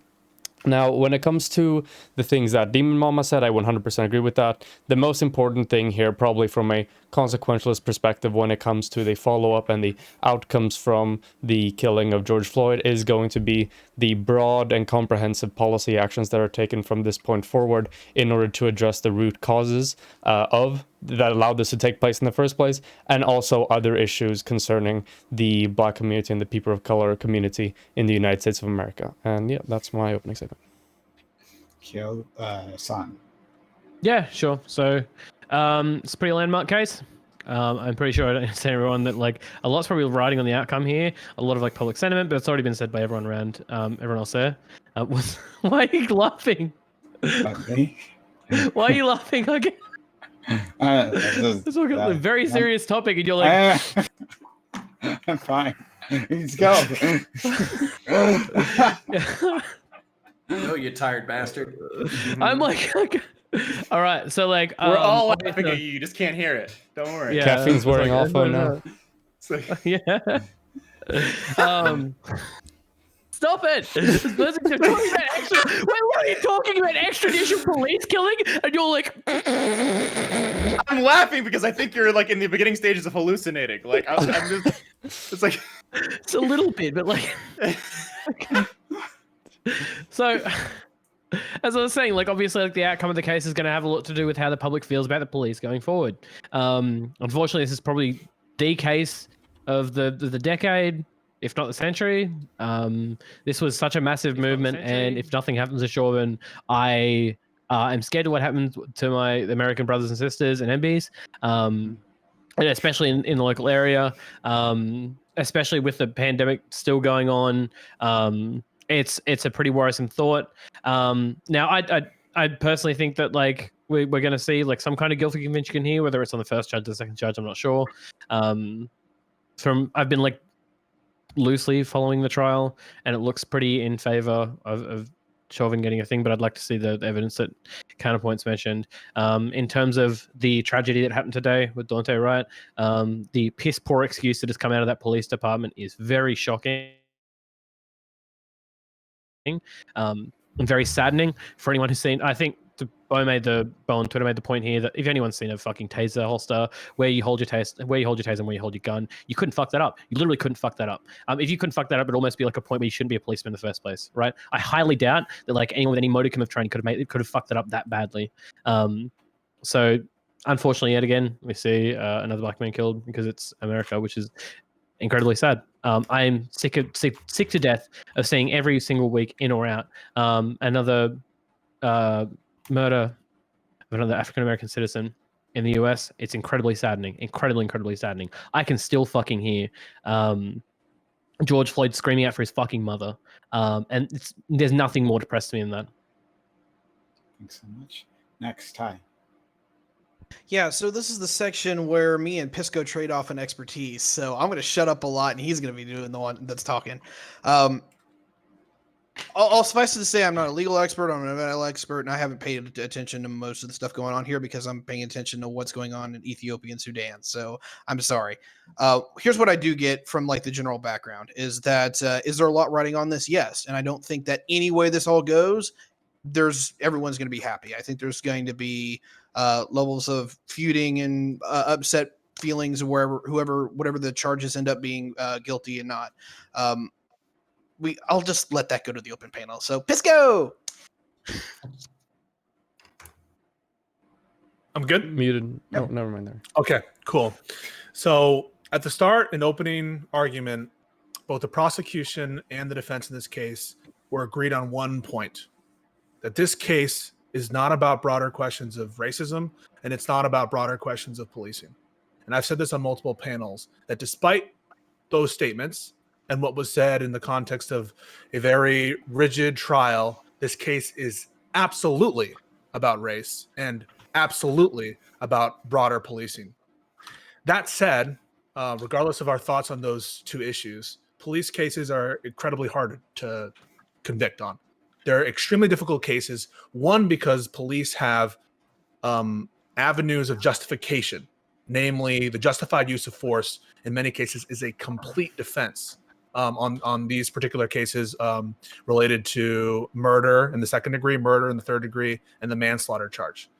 So if they determine that Chauvin's conduct was not out of bounds of whatever the standard of police conduct was, then he's innocent, right? Because they have the justification of, or they're probably innocent of at least these charges. That should tell you that whatever happens in this case, you should be ready for either result.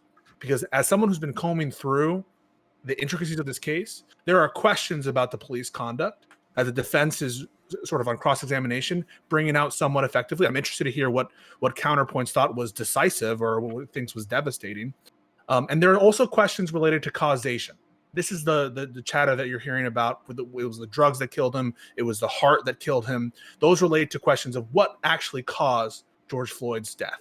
And you need to prove causation for all of these elements.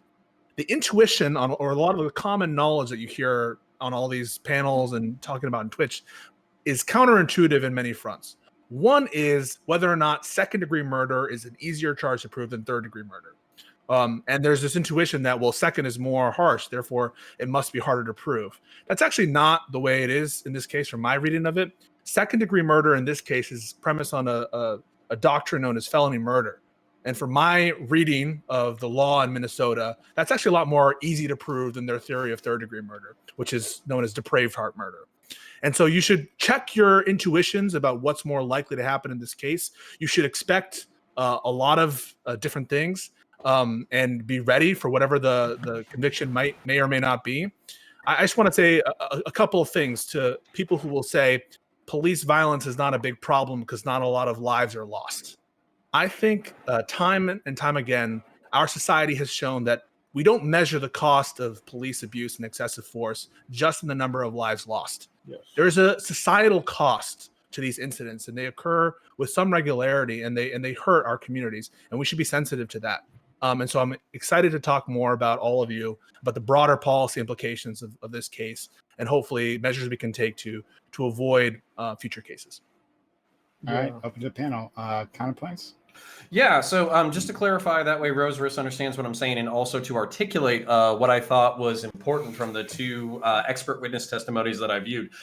So number one, the pulmonologist, he talked very specifically about physiological reactions under stress, basically what the body does when it's deprived of oxygen, and whether or not it would specifically be related to the compression, the positional asphyxia that George Floyd underwent. The reason why I felt like it was particularly compelling is because he basically talked about a very specific physiological reaction of George Floyd trying to lift his right shoulder, and also him trying to use his hand to lift his body weight up so his diaphragm could expand. He explained that very specifically, like if he was just like, and maybe I'm paraphrasing, so I could be wrong. But he basically explained that this is the attempt of the body to breathe, not a like cardiovascular failure or a drug overdose, because then like somebody would just zonk out. They wouldn't have these attempts to try to get into a better position to breathe. That was his articulation. I thought that was pretty good. The second person that I thought was pretty compelling, I believe I said the pulmonologist was the first one. And then the other ones is basically the toxicologist. So the toxic, I know there's a whole bunch of chatter on the right wing about the amount of drugs in George Floyd's system. He had methamphetamine and fentanyl and carfentanil inside his system. They actually did a meta-analysis of DUI suspects who were arrested with fentanyl and carfentanil in their system, and also did a meta-analysis of people who overdosed. George Floyd was in the 80th percentile for people who received a DUI, and he was in the 20th percentile for people who overdosed and died. So I think those are both important points that basically speak to it wasn't the heart disease. Like I could be wrong, but my read on it was that it wasn't the heart disease, and it wasn't the drugs, and the prosecution is doing a pretty good job of removing these objections. We'll see what happens on cross-examination. We'll see what happens when the defense gets their chance to go. But that was my read on the situation. And what I said about YouTube, and then I'll yield because I know we got more ground to cover. But what I said is these witness testimonies are live on YouTube. There are clips out of the expert witnesses laying out their testimony. If you are on the right wing and you are talking shit on Twitter right now about how fucking George Floyd was triple the fucking overdose, you can find this information in the next 30 seconds and not just take my word for it. If you are worried about the fucking pulmonologist that I'm full of shit and I'm just making shit up on fucking Twitch, you can also Google the fucking pulmonologist. This information is out there. It is on you. It is incumbent on you to research this shit, not listen to fucking talking heads who are going to jerk off your fucking perspective. The Yield. pulmonologist's name is Dr. Martin Tobin, for those of you who are interested, and he's well renowned in his field. So my question for counterpoints is, if you're so sure about all that causation stuff, and I thought it was very compelling as well, why are you hedging and saying, well, I don't think that they'll be able to get on second degree? Is there some intuition about the jury or what's going on? What's your sense there? You would have to read to me the perspectives on like intent, maybe like a craven heart murder or whatever. Like the third degree is actually harder or something like that. And maybe you could explain that to me. But basically, my general intuition is that basically showing up, and this is the same thing with the Dwan Wright homicide, by the way. If you're going to try to articulate that Derek Chauvin or that female police officer woke up that day and they're like, fuck none black of the so just be clear there, to stop there. Yeah. None of the theories of murder in this case involve intent to kill. They're Yeah. all subsidiary They're not first doctrines. If you broke down the statutes, I would be appreciative. Well, this is why I care about what the conviction is, because what I don't want to happen is just to have a second degree conviction. Because I actually think it's plausible that you might have a conviction on second degree murder and not on third. And I don't want to have any credence or legitimacy given to the felony murder doctrine, because I think that doctrine incarcerates a lot of poor people and minorities in this country unjustly because of societal circumstance or random chance that they walk into, let's say, to rob a store and someone gets a heart attack because they walked in.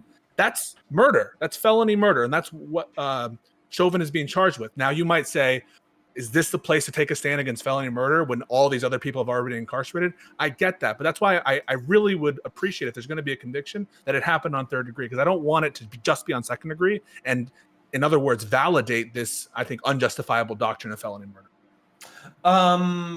Yeah, okay, we're on opposite sides of that, but we can fight that out a different day.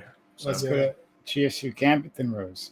Yeah, so Rose said something important in his opening, and a lot of the black community went through this. When they first were gonna indict George Floyd, my first Facebook status was, if they indict him on first degree, they're attempting to let him off. And that's literally how most people who were informed on this thought. So when they announced the indictments, we literally, like, I don't know if it was on ABE that week or if it was with a group that I talked with on Facebook, but we literally were parading and drank that night, because it was like, yes, like they're trying to be reasonable. So the historical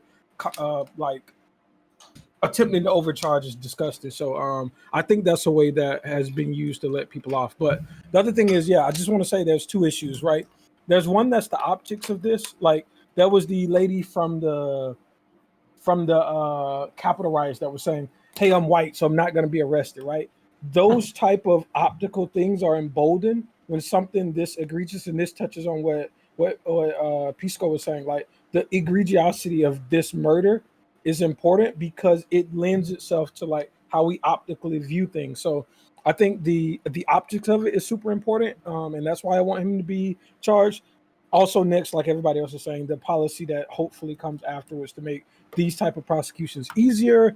I think all of that is super important too. So I do think, like, the last question in the topic was, is this like an indictment on our justice system? It is somewhat, because we all reasonably think that there's a way he could get off, right? So I mean, I do think it's an indictment of our justice system, as has been the entire, in my opinion, the entire following response to everything from how Trump handled discussing it on a federal level, to how police departments signaled their sort of disregard or lack of care for people's genuine fear and frustration. Like, and I can't help but feel that, like, the symbolism of a thin blue line flag flying outside right now in the same city that this happened isn't isn't in and of itself an indictment of the way that police culture has formed in this country, and how the justice system has come to be something that people fear and not trust in. And I do worry about that, because I don't see how that can be resolved without like a really, really serious attempt to tackle greatly changing the way that our justice system unfolds, and also seriously, once and for all, acknowledging the fact that our justice system is slanted against black people, that our justice system does not function as intended, and that it is resulting in deaths, it is resulting in terror, legitimate terror across much of our country. And it's only like I just can't understand how there's an entire faction of this country that thinks that like this is emblematic of some sort of hatred for the police, as opposed to a genuine outrage at the constant death of black men predominantly in this country. Like that is a completely understandable reaction for people to have. And if we don't have a government that's willing to address that, if we don't have a justice system that's willing to acknowledge that and go in deeper, we're not going to have peace of any type. So let's go to Rose, then Hans, then Connor. Yeah, so first of all, I want to say thank you to Connor for clarifying. It was good clarification, and yeah, definitely, I'm happy you clarified, because I got like a different impression from you initially mentioning that in your opening speech, and yeah, it was a good speech. I liked it. Now, I just want to add another thing to what GSU said. Initially, just another piece of analysis when it comes to the phenomenon of like overcharging people. There are, I did some like reading into this, and there tend to be three main reasons why overcharging happens. This is just to give like a more nuanced perspective of it, I suppose. Number one is, like you said, in some cases, it can be argued that there is some attempt by them to like let the person off by overcharging them, charging them with something that there's no way they're ever going to be able to land. Another reason might be, this happens more typically in like smaller cases, not necessarily massive public cases, just by the nature of the competency of the people engaging in the trial. But it's that the persecution gets overzealous, so they overcharge and therefore are unable to land the conviction. A third reason why this happens to some extent is because of public pressure, and this happens more in highly publicized events. If there's a lot of pressure to just like throw the book at this person, then there's also like an increased pressure or an increased likelihood or risk of an overcharge taking place. And yeah, that's my little speech. Yeah, I remember having conversations with a lot of people like, oh, they're not even going to charge him with first degree. And I'm like, wait. Intent is a very, like, to prove that, because there was like, I don't know if y'all remember at the beginning, there was like a lot of conversation over him and Derek Chauvin knew each other. George Floyd and Derek Chauvin knew each other.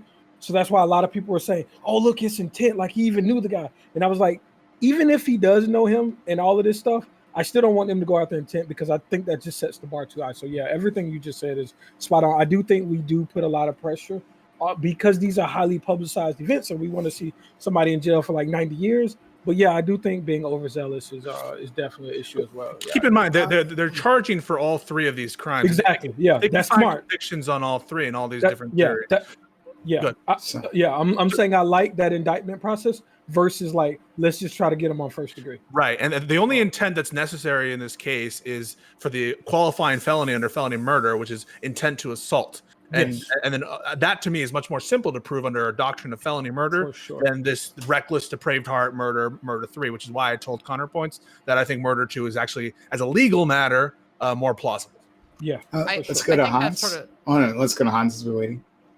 I'm not gonna pile on in terms of like moralizing this. Everyone else on this panel has already made like the amazing cases to like why this was just like horrifying and disgusting.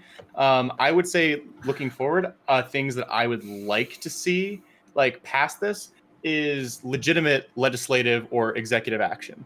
Right now, there is it was proposed by Karen Bass. This was like way back in what's the fucking 6th month of the year, June, right? June. And we haven't had anything with that. I think, honestly, this moment is actually a relatively opportune moment for national police legislation. And I honestly haven't seen a lot of that being proposed, like whether by the White House or by like any member of Congress. And I hope that this becomes more than just a cultural flashpoint, because we've already like made the arguments. Yes, this is an extremely important cultural moment, and I would never like oppose that. I just want this to flow from a cultural moment into hard legislation or anything that can make this less possible beyond like the cultural understanding that yes, we finally can get police officers who like kill people, right?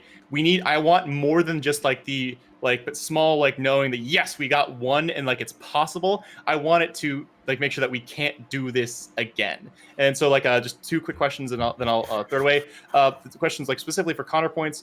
You said that you wanted like specific like different designations in terms of legality for cops versus civilians. I would love to hear those.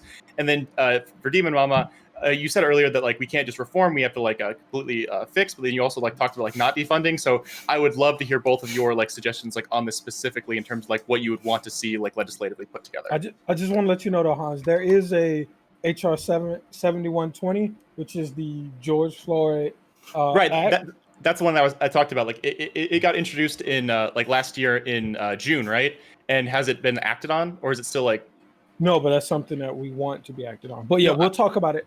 I'll let counterpoints and Demon Mama go, but we should talk about that too. Yeah, so I'm sorry to disappoint without being Mimi on this subject. Serious, so we can yell at each other in a second. I want to do the serious, productive things first. Okay. Florida Department of Law Enforcement reviews every single shooting inside the state of Florida. There's a separate shoot team because a shooting is so serious that they review every single shooting inside the state. I almost guarantee you every single state inside the United States has a similar team at the state level. You could literally expand the scope of this investigative division in order to include corruption, brutality, wrongful death, all those wrongful injury, all that kind of stuff. And you're like, Connor, the police are perfect as is. Why do we need an independent investigative agency? It's because complaints often go into the municipal level, and there they can be shut down. They can be shut down by low-level supervisors. They can be shut down by administrators. They can be written down as, write-ups. They can be written down as verbals, whatever. Literally, police administrations are so nepotistic that they will accrue dirt on police officers just enough to not fire them, but just dirty enough in order to maintain their employment. And no, I'm not talking about like murders or drug dealing. I'm just talking about like talking shit to members of the public or being assholes or getting caught with your dick out or some shit like that. All right, so moving on to the next point. I would want a code of conduct instituted at each state level because these are all parochial. You can't do this at the federal level. You can only encourage states to do this, but you would basically encourage separate criminal charges for cops, and they would have increased sentences for petty crimes and contextually appropriate sentences for more serious crimes. So, for instance, lying, petty theft, falsifying a police report should all have serious consequences, like a year in fucking jail, revocation of your certificate, and the inability to work as a law enforcement officer within the state. And the reason why is because you're promoting integrity, and any clean cop is not going to have a problem with abiding by this standard of conduct, okay? Then, negligence resulting in great bodily harm or death without malice, or negligence resulting in great bodily harm or death with malice. I'm sure Pisco can inform us on the more appropriate language. But so, for instance, with the tasing incident with Dwan Wright, it's almost immediately apparent that the cop fucked up. They yelled taser, taser, taser. They said, oh my God, I just fucking shot him. They basically freaked out immediately after the shooting. They caused a death or great bodily harm, but it was pretty apparent that they didn't intend that. Whereas with George Floyd and Derek Chauvin literally sat on George Floyd for 9 fucking minutes. That's an egregious level of human neglect that shows that like he's not thinking to the point that he is fucking up severely, and that needs to be higher punished. So for me, without malice, 3 to 5 years. With malice, 20 fucking years to life. And then also you could do manslaughter, murder, like you could contextualize these within the job so it makes sense with a law enforcement in the pursuit of their duties, and then charge and set sentences that are appropriate for those charges. And I'll just let you guys mull on that for a second. Okay, I was going to go to Kill, but I'll go to you, Demon Mama. Yeah, so I wanted to answer Hans's question to the best of my ability, and I also wanted to touch on another thing, which is that I think that something that's been discussed here is sort of like how much pressure there is on everyone in this trial to whichever way it goes, there's going to be a lot of people angry. And I think that part of the reason why we have something like that is because of we have a lack of actual action on any other front. So these sort of landmark cases become what everyone focuses on, and they become representative, often in a very bad way, of a people feeling like they are not being heard on any level. And I think that's a huge problem because, first of all, I think that even Pisco can acknowledge that that amount of pressure inevitably affects the case. It affects everyone involved in it. It affects how deep you can go. It affects the ability for justice to actually be carried out regardless of what the findings are, right? Because if there's fear involved in that, that not only is going to affect juries, it's going to affect everyone involved with it. And I think that we need to really acknowledge that this is not going to stop happening if there's no change that's made on a broader level. If the people of America, who clearly, judging by the amount of people who turned out during the George Floyd protests, don't feel like they're being heard, like their system is changing and protecting them, then I feel like we're going to be in a sort of chain of these cases where this becomes the representative of an entire nation's anxieties and genuine frustrations about policing. And with regard to how you go about, like, obviously, in the long term, I tend to lean towards ideas of police abolition. I have a lot of thoughts about that, but this isn't really the place for it. However, I do think that we need to go beyond just things like minor changes to training. I would love to see some sort of federal action that addresses the hyper militarization of police, the culture of like us versus them among the police. Like, this is not something that should be fostered. This is something that should be fought on a national level. We should not have a large portion of the population feeling like they are being watched over by like an occupying force that doesn't serve their interests, when they are literally supposed to be ostensibly the protectors of the people. And in addition, I think that we need to have like an outright ban on the warrior style trainings, because I think that there are, and again, I am not a legal expert, so that's not really something I can talk on. I will leave that to Pisco and Connor points, I guess. But I do think that on a cultural level, there is something very shocking about the prevalence with which you see, frankly, fascistic imagery being used by police forces. Is that not deeply, deeply concerning on a cultural level, that the emblem of supporting the police has become one that is literally a line between barbarity and civilization, represented by a blue line between black? That is so unbelievably, that is such a level of cultural fuckery that we need to address on a serious level, because you can never have a healthy relationship with any sort of law or justice system when you have it being a common thing among the police to sport a symbol of separating the thin blue line between barbarity and civilization. That is an absurd standard for a justice system to be functioning on culturally. So I'll go to Kill, then Rose, and then back to Gambit. Counterpoints, we can hear you typing, and then counterpoints last. Go ahead, Kill. You're muted. Beautiful. I mean, Sorry, really, I wanted to make sure I didn't it was, piss everyone off it with was my so coffee grinding poetic. before. It was so Stream poetic. queen. Eloquent nature. So like everyone agrees that this is the time to do reform. I'm just as ashamed as Hans to see that we're not seeing reform yet. I'm not super on board with abolition most because it just ends up cashing out as like cops being something else. We can take data points from what we understand right now and make pretty reasonable reforms. The Campaign Zero reforms are quite good, data backed, and we can put them through and see where we can go from there. For people unaware of the Campaign Zero reforms: ending broken windows policing, community oversight, limited force, independently investigates prosecution, community representation, body cams, training, and profit policing, demilitarization, and fair union police contracts. These are easy to put through reforms. They're pretty agreeable by everyone on end, including most police officers, and is a workable solution that's data backed, that we know works because it's been tried before. Some of the abolitional stuff and defunding stuff I'm not a big fan of, mostly because we've when we've looked through it before, like for the example, the Camden reforms are the ones that usually ones people pointing to, that is simply a union busting effort to pay cops less so they could hire more cops, and a lot of stuff came downwind from there. Okay, Rose.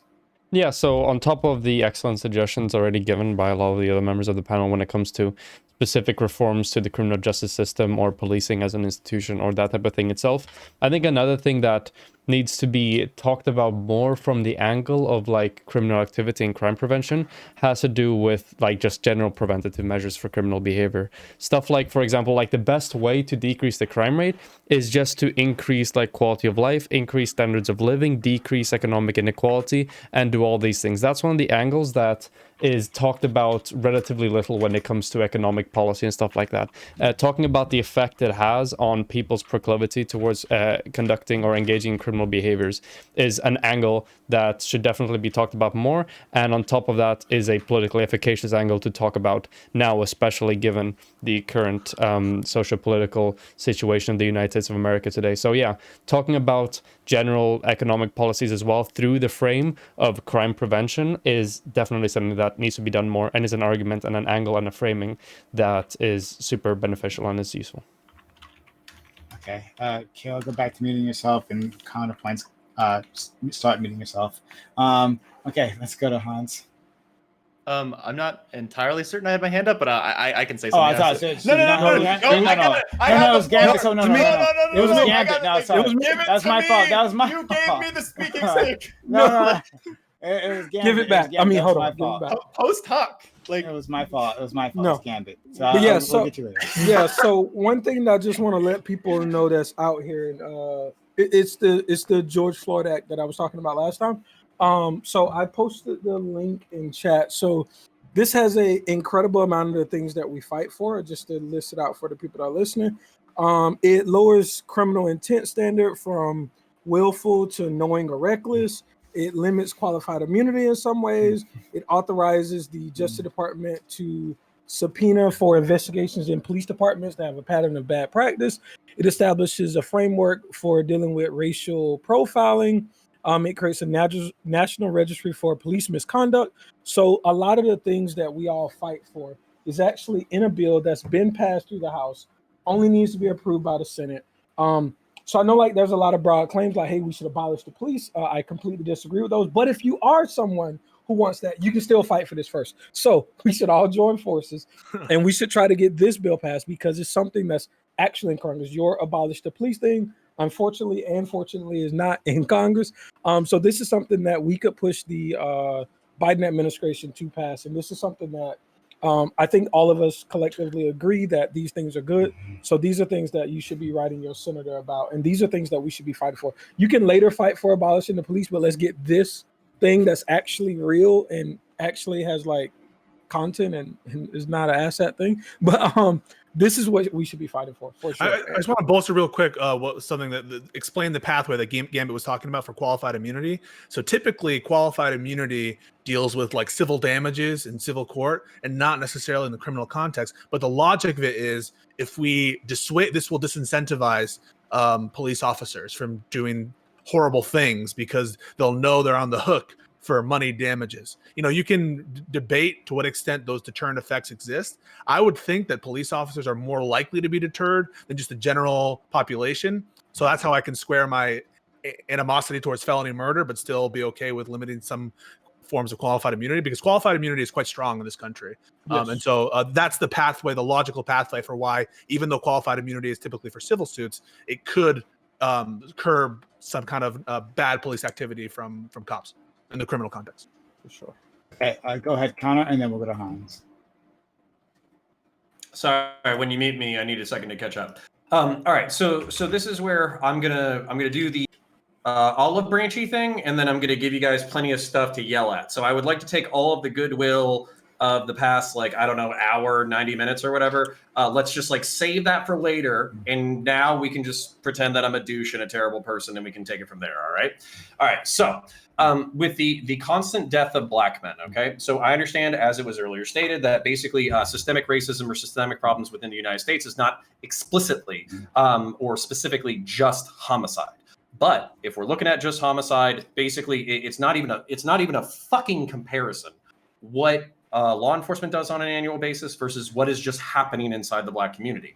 This is why I think the left has really powerful arguments when it comes to systemic inequality, because the right wing likes to pretend that we already have equality of opportunity, but we don't. We have dog shit schools. We don't have access to universal pre-K. We don't have access to universal healthcare. We don't have high quality education. The property fucking taxes tied to fucking quality of schools is all fucked up. So if we can solve these, if we can solve the material conditions in order to decrease the amount of criminals that we have in society, we 100% agree with each other. But now let's get into the part that we don't disagree. All right, limiting fucking qualified immunity. You guys, like, seriously, when y'all are talking about this as fucking civilians, you need to think about not just the fucking problem that you're going after. If the cure is worse than the fucking disease, you need to think about that shit too.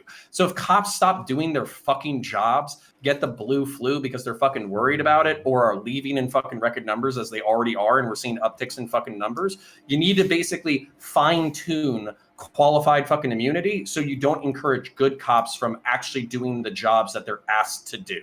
I know that it's popular to just fucking hate cops, but you actually need to think about what the fuck you're doing, because actual people are going to get schwacked over this. Secondly, can you expand a little bit? Yeah, because I have a question, because for the most part, we have insurance, right? And there are tons of professions in this world where, as a lawyer, they'll have malpractice insurance. Doctors have malpractice insurance. And to the extent that you're saying that people won't become cops, I mean, what incentive do you want to have to decrease these kinds of? If we're not going to play on their incentives, what are we going to do? But the whole point is to disincentivize this bad behavior. How do you do it without making some rules that are going to hurt? And I also very specific criminal model that I already highlighted. That that has problems of itself. One is you want specific rules for police conduct. That, I think, undermines equality under the law. I mean, you really want it to be. I mean, the whole idea is that. Okay, good. Can you define like the parameters of like your new qualified immunity, just so I understand like what I'm arguing against? I can't, because I'm basically saying that qualified immunity as it exists now is basically the fucking state saying, no, cops have a fucking job to, unless they commit something fucking egregious, they can't be sued. But you agree that, like what Pisco is saying, Pisco. I'm sorry, I always do that. I don't care. Until I start talking, I don't remember which one it is. But no, like in every profession, you have to understand how the industry is changing, and those changes are expected in your behavior. So why are you so strong against reforming qualified immunity in any way? Like, we don't have to get rid of it necessarily. Maybe we just, because as you that's why I said reform. So counterpoints. As you stated, I think correctly, it has to be quite a departure from normal standards usually. And I don't even know what the current rule is. I know there was a recent case about it to qualify for not being under qualified immunity. So is it really absurd to say, all right, we'll have some qualified immunity, but maybe we'll lower the standard a little bit by legislation? Yeah. No, and honestly, like we probably agree. So like I can give you plenty of other fodder to fight over besides this one. So basically what I'm saying is, whatever those modifications are, that's not my fucking bag. I'm not a politician and I'm not a reformer when it comes to qualified immunity. That's your bag. You got to figure that shit out. Because I'm a fucking private citizen right now. I live in a decent fucking community and I have guns. Okay? I'm going to be just fucking fine. But at the same time, like, there are other people who are going to be affected by the behavior of law enforcement on a day-to-day basis. And on top of that, the morale within law enforcement already is basically saying, nobody likes us. Everybody thinks we're fucking pieces of shit. Everybody thinks we're fucking murderers. Go ahead and stay in your fucking car. Only respond to fucking serious calls. And we'll just let everybody eat themselves until they decide that we were actually doing our jobs in the fucking first place. Well, literally, seeing that attitude online all the time. We're in hostage mode right now. You're saying... Yeah. Give us full immunity from liability. Why not have absolute immunity? I mean, why not go that far? I mean, because these people care about their jobs. They're not devils. But why not have absolute immunity? By the way, counterpoints, you agree that I have to... I'm listening. Go ahead, Mom. Oh, I was saying this is part of the reason why I think that getting too hung up on specific reforms is can actually impede the overall goal. And that's because I think that there are a number of factors that are contributing to what can I say, except for a horrifically toxic culture of law enforcement and justice in the United States. And here's the problem. When you're at a point where the police, where you have a serious situation of we can't change laws that are leading to people dying because the police might get mad and stop doing their job, that is a really bad place to be in. And I think that a severe restructuring would alleviate that. I don't think that we should be putting whatever form of police you want. Personally, I think that we could probably restructure our currently existing police to be different, multiple different organizations that handle different things. Like, for example, a detective agency that focuses on violent crimes, etc. I'm not an expert on this particular thing, but I think there's room for thinking about solutions like that. Right now, if we don't fix that underlying cultural problem, and that's not even to begin talking about the problems that the well-documented problems with white nationalism and white supremacy that flows within specific police departments, how on earth are we ever supposed to move?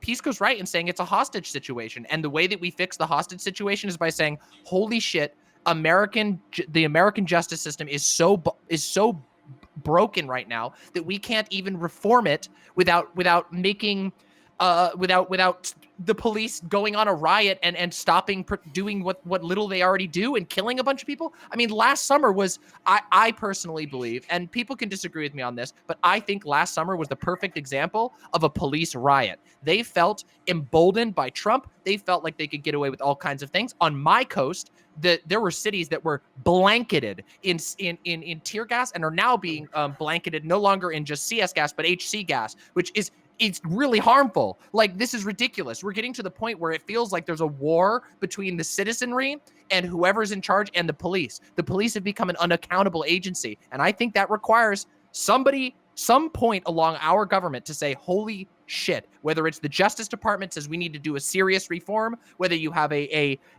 congressional approach or an executive approach, there needs to be a drastic reshaping of the way that this functions, or else we are going to find ourselves in exactly what's being talked about here. When you try to make a single reform, you have a functional cop riot or a cop strike. And that is not a good place to be in, especially with a police force that's as militarized and as racist, verifiably racist as the one that America has. Okay. I need an opportunity to address respond, and then we'll go to Hans and Gambit. Okay. So this is my point, because we fundamentally don't agree on a lot. And on top of that, my reform is more aggressive than either of yours or any of yours. And when I brought it up, you said it was unpragmatic or politically impossible. So I don't know what the fuck this, hold on, my turn. So I don't know what this thing is where you're like, oh, well, your shit's impractical, but my shit, this very minor fucking tweak. Dude, the whole point is you have to understand 90% of cops, 95% of cops, 98% of cops are not fucking monsters who wake up every single morning in order to fuck people up. Okay? That's not what cops are. And what you need to fucking do is you need to create a fucking system in which cops who actually care about the job, care about their communities, care about the way that they interact with the citizenry, have the ability to flourish and do their jobs properly. But you need to set that shit up. Okay? That's all I'm fucking saying. And by the way, we might not even disagree on the modifications to qualified immunity. All I fucking said was that there's a utilitarian calculus between reforming fucking qualified immunity and cops feeling like they can't do their jobs without getting sued. That's all I said. Fair enough. In your own words, you stated that we're already currently in the state where cops are just going to stay in their car and not do their jobs properly. Because of culture. That's a pretty telling thing. Yeah, but that's what I'm talking about, though, right? Like, because of the rhetoric you just used for the past 5 minutes. Wait. Hold on a second. Hold on. Let me finish my point now, okay? Listen, I agree with you. Like, I agree with you that, like, every single cop is not a cold-blooded killer in and of themselves. Like, I don't think that every single cop is personally a sociopath, but I think the structure of the police, the environment of the police, turns non-sociopathic people into functional sociopaths and that cannot engage. And I genuinely believe that. This is why I really think we need to address this on a much larger level than just trying to go at any single reform, which will be inevitably retaliated against by the incredibly entrenched powers that be. Now, the problem that we have is that a lot of good people. Now, let me just do a quick anecdote here. Last year, I remember I was watching footage from Minneapolis, and there was a moment where a police officer in full riot gear was confronted by two activists, and that police officer visibly started crying at this confrontation. Immediately, they were tapped with a baton and asked and relieved and moved out and replaced by somebody else, somebody who was strong enough to not have emotions in the face of all of this. That is very emblematic of how the system can turn individual potentially good people into monsters. Because if you know that you are surrounded by a bunch of other people that are engaging in white supremacist ideology, that are engaging in warrior mentality, that are flying a fascist flag, and that's what the thin blue line is. It is a fascist flag. They're flying that. That is a deep cultural issue that I believe needs to be broken up and restructured. And that might mean severe reforms. That might mean that a lot of police officers are not going to be happy, but we will never make progress until we engage with that, until we acknowledge these facts about our justice system. And what the fuck kind of country do we even have if we don't have a justice system where we can say, well, hey, at least it's only 70% that are flying a fascist flag and believe that they're unaccountable and that they're better than black people. Like that is such a dire straits, and I think we need to start taking this more seriously before we end up with a summer ×2 of last year, because I think that's what we're coming for. All right, can we take the? Hold on, sorry, we gotta get up the line. We gotta have the line. So Gambit, and then Gambit, go ahead. Yeah, I kind of wanted to not fight Connor on 2 points, but just give more context. So, one, the whole black on black crime versus police thing. Like, the difference is when black people kill black people, usually they go to jail. Or if you're in Chicago, you're gonna probably list out that some of those murders are unsolved. That's because of neglect in investigating them, but that's not indicative of the people who are actually committing the crime. So, generally speaking, when black people do acts against black people, they generally go to jail. And we only want that same level of accountability extended in these type of circumstances. So I'm not saying that there's a million people being killed every year. The other important part of that is, like we mentioned, the egregiosity. These things degrade our social landscape when there's an 8 minute and 46-second murder that happens on national TV with people standing by saying, hey, you should stop. And the guy's crying out for his mom. So the egregiosity is as important as the quantity. So quality and quantity both matter. And to write it off as a non-issue when something this egregious happened is just dismissive to me. But the second thing is, like, as an American citizen, I'm expected to know the laws, and these police are enforcing those laws against me.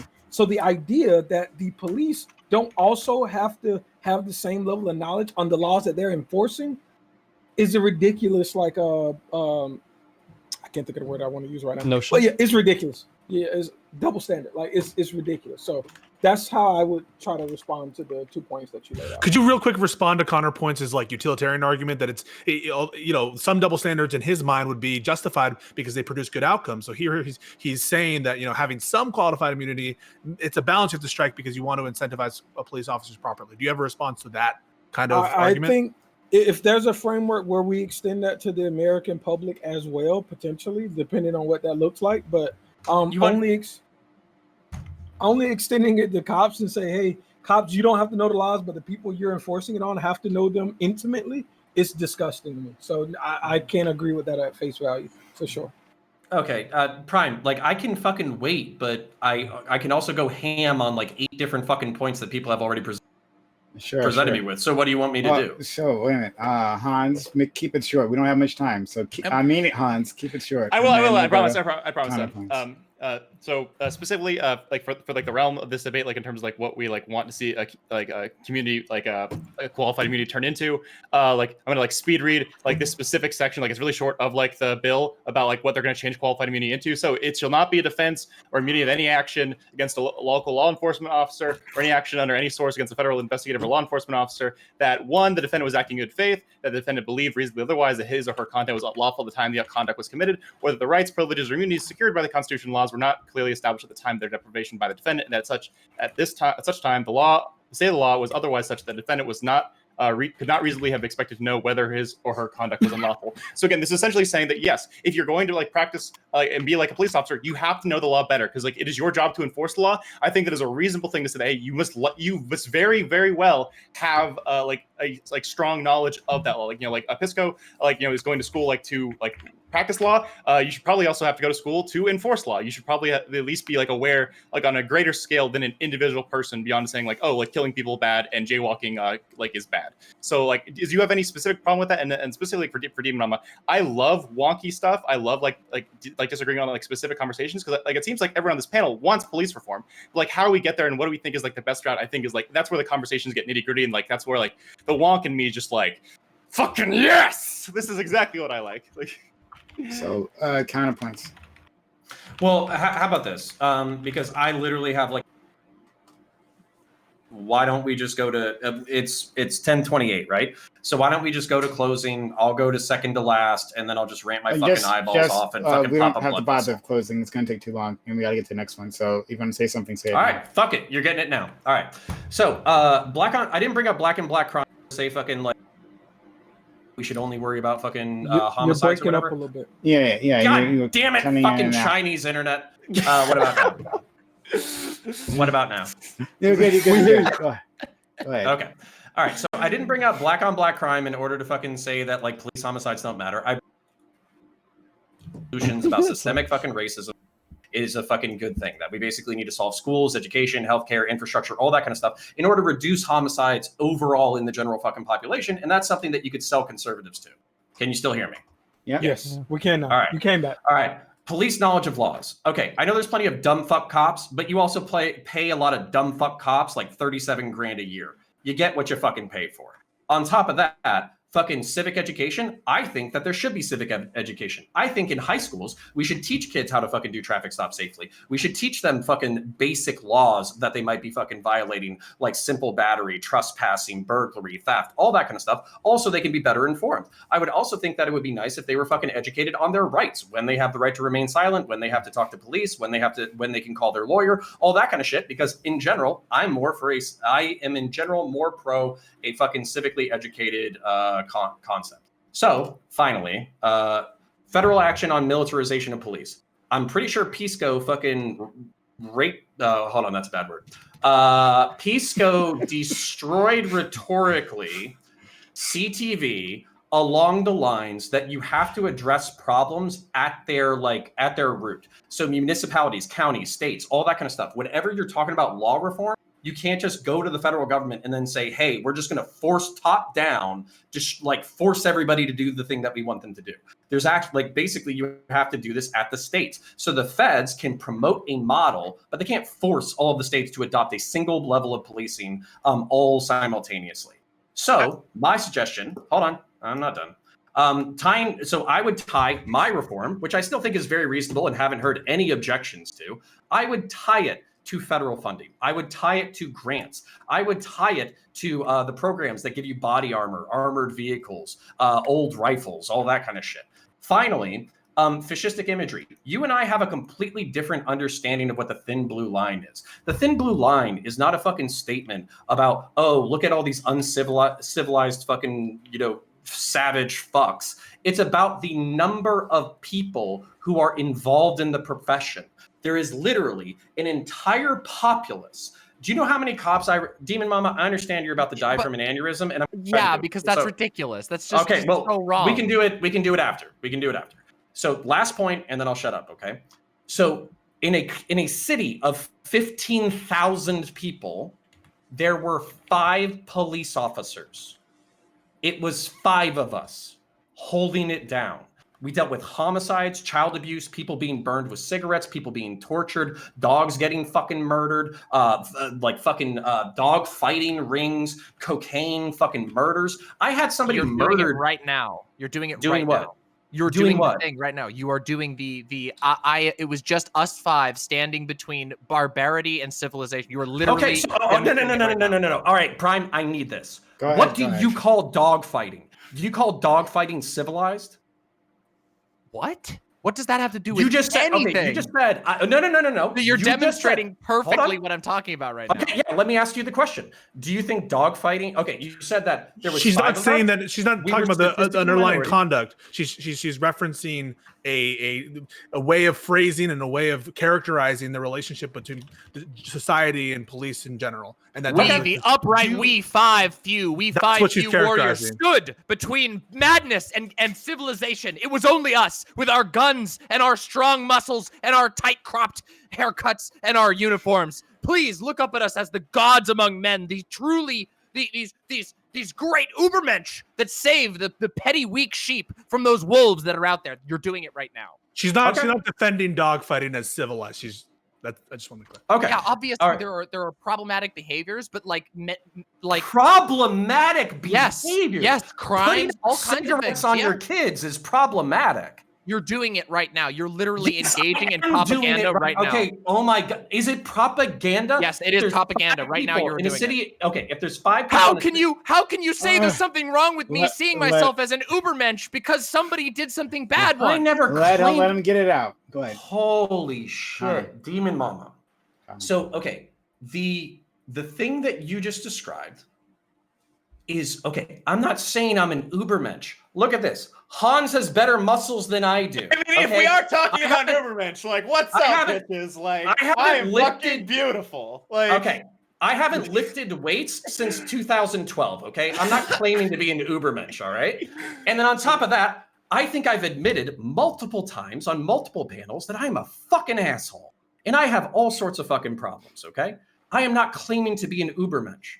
But at the same time, the conception that most people are good, but there are some assholes out there that most people do not like to think about, and it is the exclusive job of law enforcement to interact with these assholes on a day-to-day basis is true. No, it so isn't. when You're lying oh right my now. God, I'm lying? Yeah, you're When I lying had right now. somebody murdered in front of me on Yes, my and now fucking- here we go. I'm sorry you had to deal with tough things during the police. I recognize that, but please recognize how you're doing the exact thing that I was criticizing. For you, the blue Demon lives Mama, matter. I'm not saying whether or not you're criticizing it. I'm asking you to acknowledge whether or not a dynamic exists.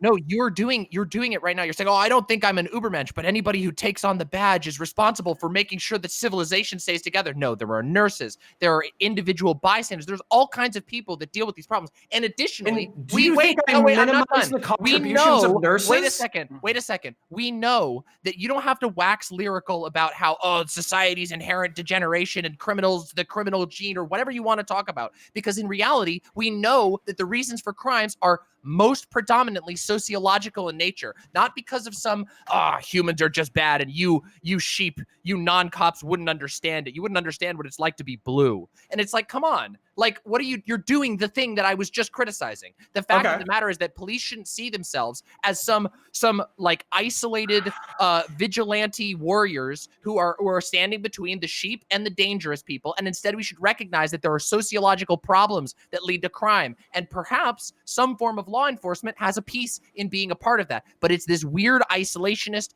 cult-like Ubermensch mentality. Just the minute you put on the badge, you represent the only thing separating civilization and barbarity. That's a huge problem. Okay. All right. So my frustration with your perspective is the fact that you still haven't addressed whether or not this dynamic exists. And on top of that, do you see me giving a fuck? Hold on. Don't have an aneurysm. Jesus Christ. So do when I see fucking doctors flying the serpent in the fucking stick, and they have the fucking, they have like angel's wings or Jesus Christ painted on the fucking wall, do I go, oh, this is Christian nationalist fascistic bullshit?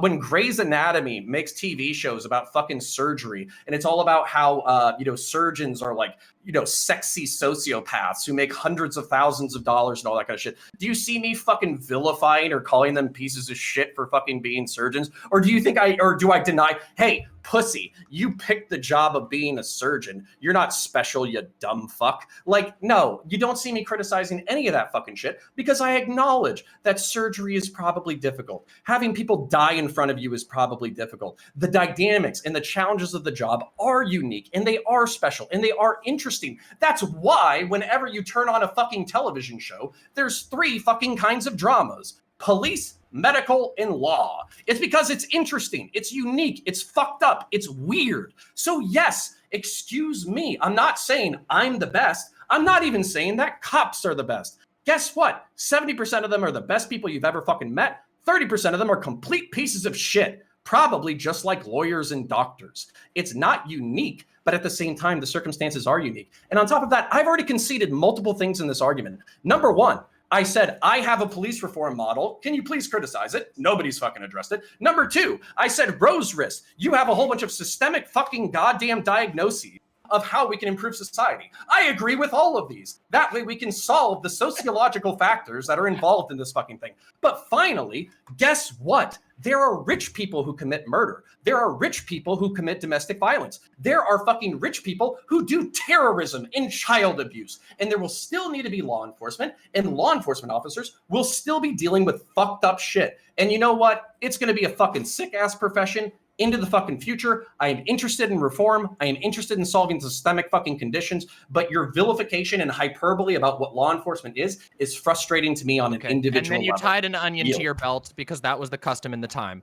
Yes, I get it. That was, I don't even, like, there were so many random, irrelevant things that you brought up there about doctor drama and law drama and police drama. Okay, listen, first of all, you were saying cops aren't special. Excuse me. Cops are the ones who've embraced the Blue Lives Matter, thin blue line bullshit. That thing is totally on cops for embracing their own fascistic mentality of themselves. I don't see doctors. What is fascistic about the blue line? Excuse me. What is fascistic about the blue line? I'm not done. Wait, I don't think you know what the word fascism is. I don't think that you understand it. Yeah, I literally don't think that you're willing to understand this. So let me just address this. First off, I've never seen a doctor walking around with a thin red line flag talking about how if it wasn't for the enlightened, ingenious doctors, the entire society would crumble below them because the inherently flawed evils of the world will overwhelm and whatnot. Secondly, doctors don't fucking carry guns. I'm sorry, that's ridiculous. This is a stupid comparison. Nor do lawyers. I mean, maybe some lawyers carry guns. Most of them just carry around books and fucking coffees from Starbucks. Anyway, and so these are completely different things. And third, your own example that you brought up that you're mad at everyone like not addressing, you defeated it yourself. You said yourself that cops are already resigning from the job under the current laws. So they certainly are going to resign when your supposed reform is pushed through. In fact, I criticized your point with your own words. And that's why nobody else has addressed it, because it was settled. You didn't have an answer. So there we go. There's a couple of answers. No.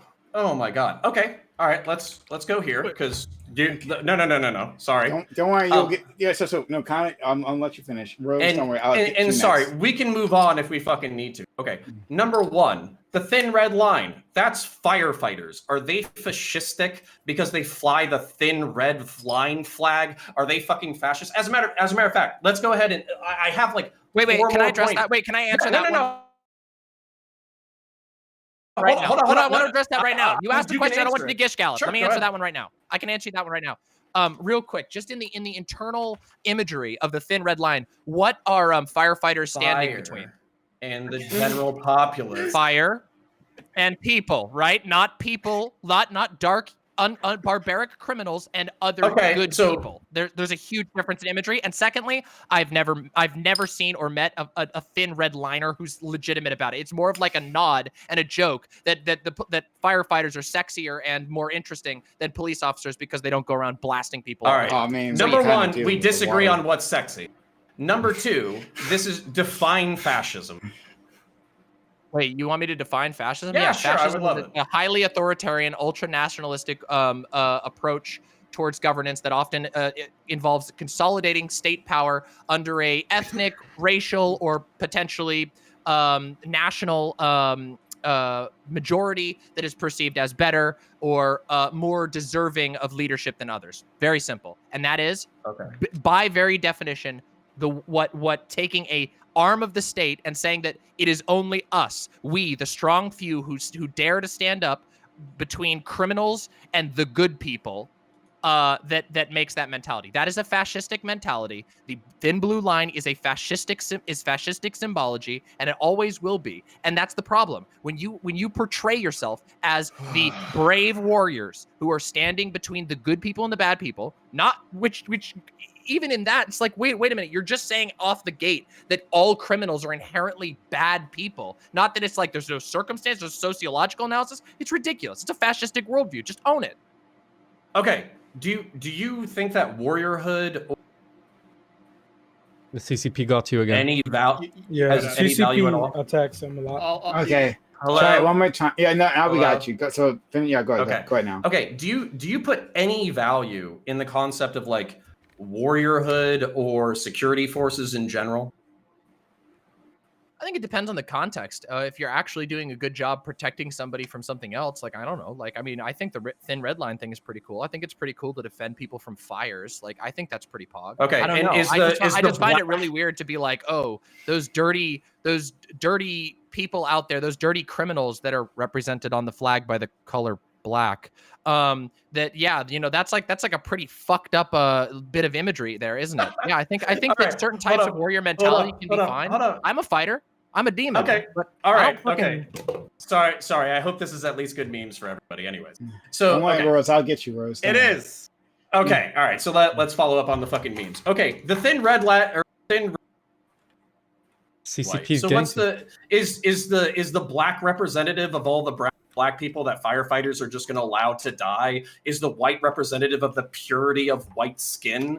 Is that your interpretation of the thin red line flag, or do you have a different interpretation for that flag? Listen, as far as I know, the thin red line, and I could be wrong about this, but as far as I know, the thin red line was literally a joke, a play off of responding to the police one. I don't think they were really thinking about it that much. But do I think that when the thin blue line flags were written up and it was, the blue line is drawn between a white line on the American flag and a black line on the American flag, and in an organization that is well documented as having huge racist and white supremacist problems within the organization, yeah, I think there's some intentionality in that symbology that doesn't really apply to firefighters to making a goofball version of the meme that talks about them being the line between humanity and the flames that are inanimate objects. Like, come on, this is so silly. You've got Yeah. it. Okay, hold on. We agree on one part. Silly as fuck. All right, let's just move on, okay? So basically, society would crumble without security forces. Yeah, this is literally fucking true. Maslow's fucking hierarchy of needs is it's a psychological concept about what people need and when they need it. They need fucking basic fucking food, basic fucking shelter. Guess what the next tier is?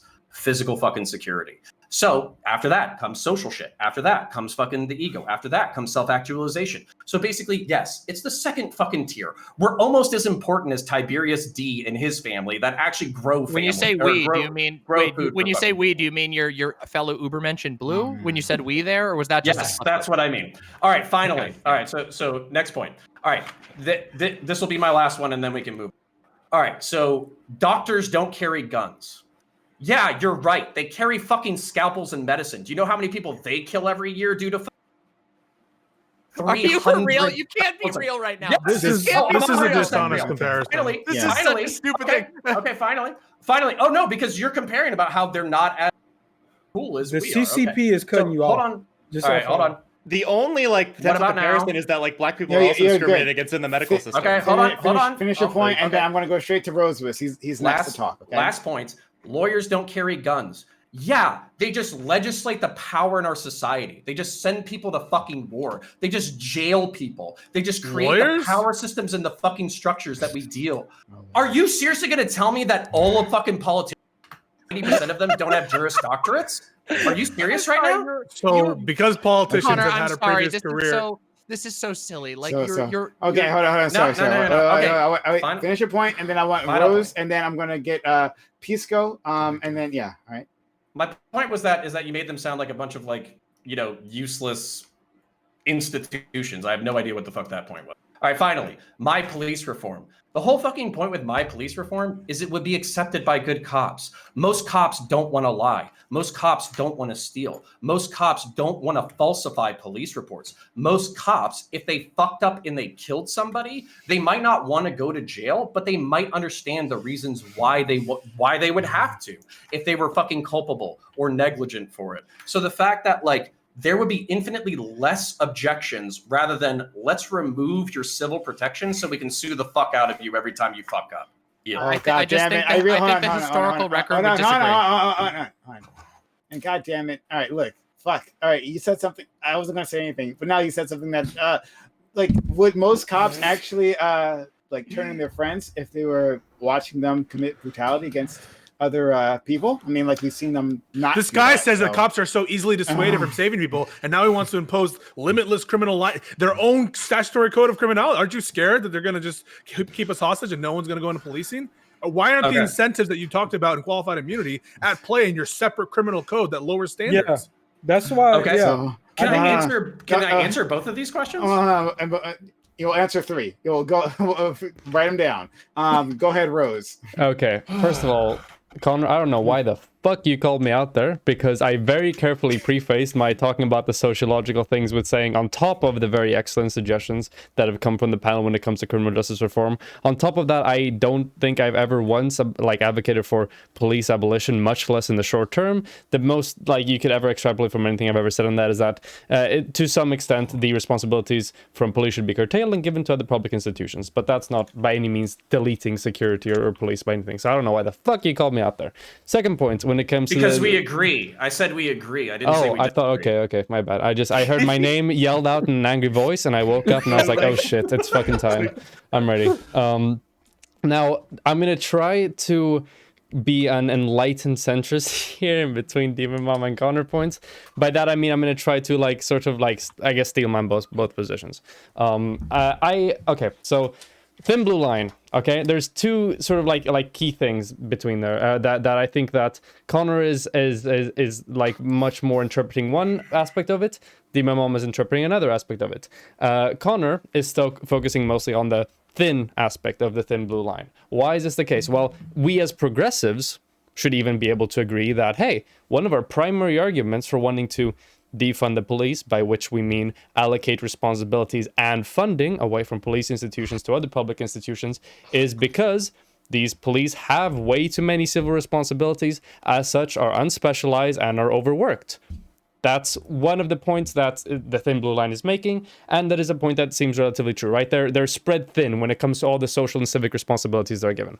That's one argument. That's the side that Connor's coming from it, I believe. The second part that Demon Mama is coming at it from is the inherent us and them mentality that the thin blue line sort of projects in its iconography. So because it's very much a thin blue line between two parties, and it's us and them, it's, like law-abiding citizens, society as a whole, and criminals, not criminal activity, but criminals as people, what that does is it sort of inherently suggests the fascistic idea that people are, to some extent, maybe inherently criminal or inherently bad towards society, because those things are so tightly connected in something as simple as symbology when it comes to the thin blue line. So that's the argument on Demon Mama's side. Now, when it comes to the usage, we see, very careful, in the United States, because thin blue line has very different connotations in different parts of the world. It's in Europe as well. But as usage from the United States, I see it mostly used in in a lot of far right anti, BLM, protests like that. So for the usage, it seems to be used in more right wing contexts for that extent. Now you can make an argument, Connor, that you might want to reclaim the thin blue line, and what you would have to do then, I suppose, is instead of having it to be us and them, as in law-abiding citizens and criminals, have it as to be society as a whole and criminal behavior, or the types of the examples of society failing to meet the needs of people in order to create yada yada yada, and therefore sort of removing the thing in itself from the people who enact it. This would be kind of a thin red line, having it previously mean the firefighters versus the arsonists, and instead now being the firefighters versus the fire. One of those is more politically pragmatic, is more optically effective. Same thing should be done for the thin blue line should we choose to want to reclaim it. It needs to be detached from people and attached to criminal activity as a thing, and that's my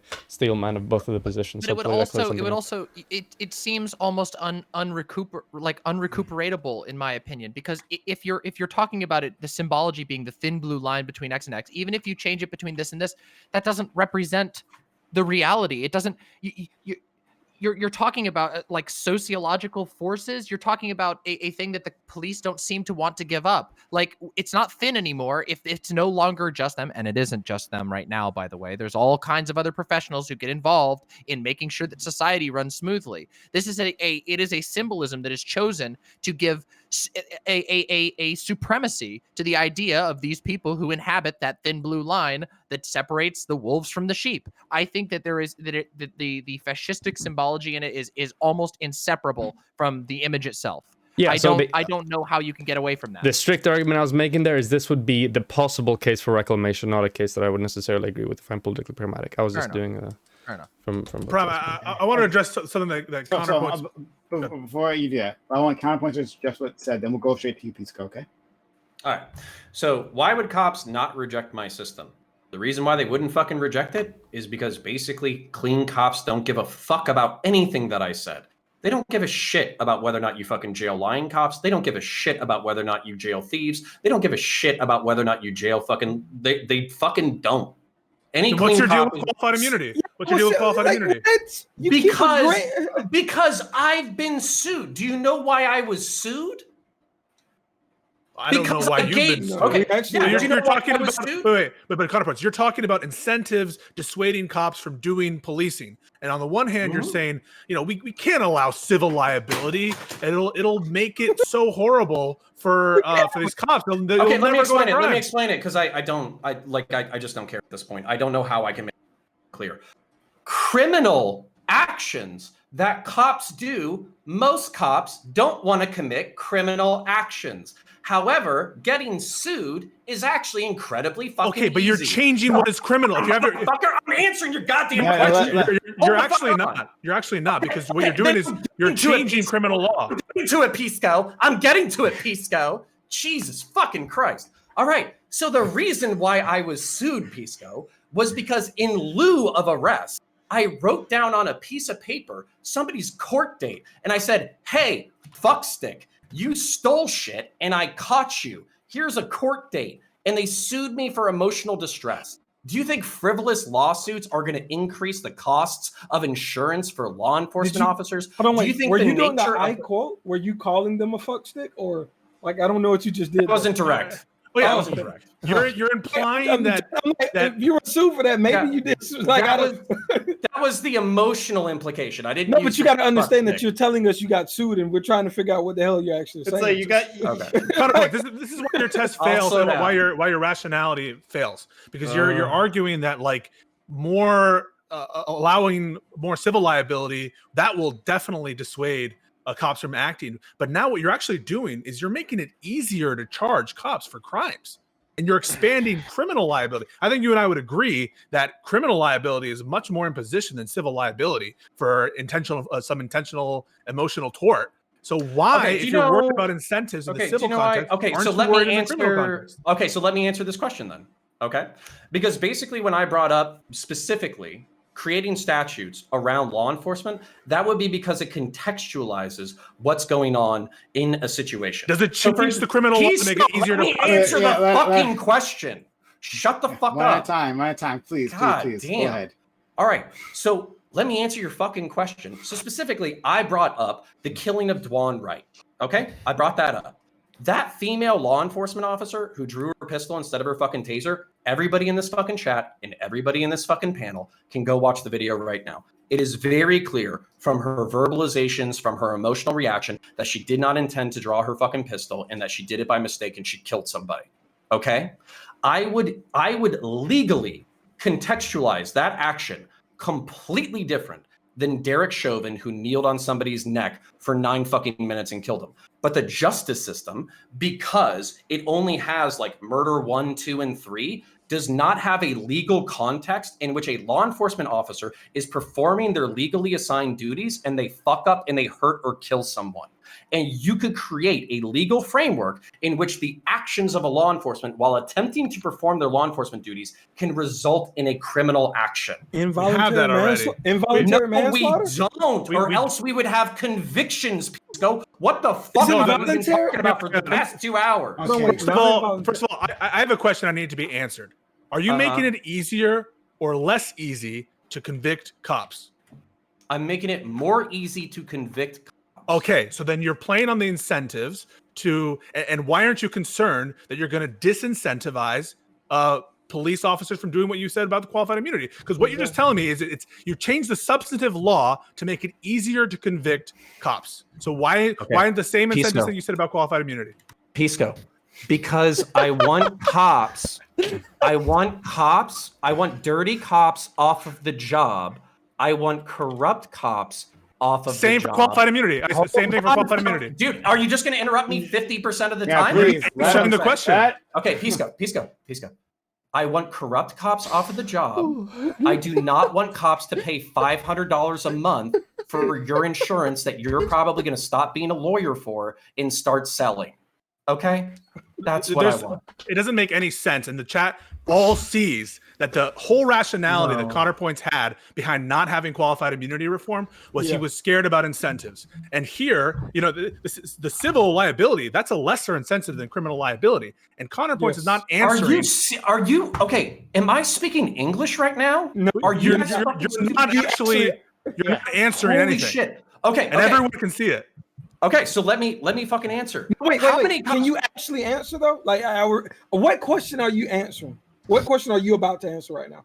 He's asking you the difference between the criminal and the economic side, because you seem to be focused on the economic, but you're not understanding that the criminal side is also more important and a bigger scary monster that you should be trying to cops. fight. Yeah. Who gives a shit?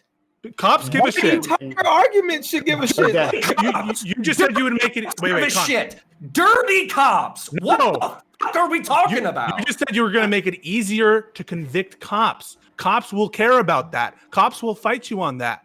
Just dirty cops. No, you're changing the definition of what is dirty. Do you understand that? You're changing the substantive definition of what is dirty. Stop. This has to be elementary.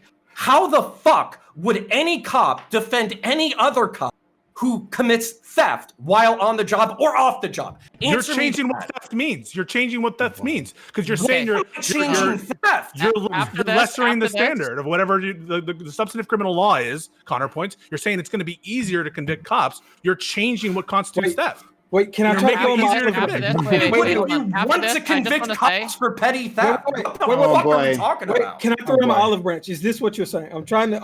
I'm really trying to parse this, and it's not making much sense. No idea how you're missing. Are you saying that you're okay with bigger criminal fines because you think that'll catch the bad cops, but you think the civil thing will attack more good cops? Is that what you're trying to say? Yeah, pretty much. But we impose civil liability, presumably on bad cops and bad actions. So it's the same logic that applies to the civil liability. We're not imposing civil liability, presumably, on good cops. That wouldn't be our goal. And so I don't understand. I mean, we're both trying to punish bad conduct on the criminal side and on the civil side. Why you would make a difference in the incentives here? Okay, hold on. GSU, stop. You're helping a lawyer.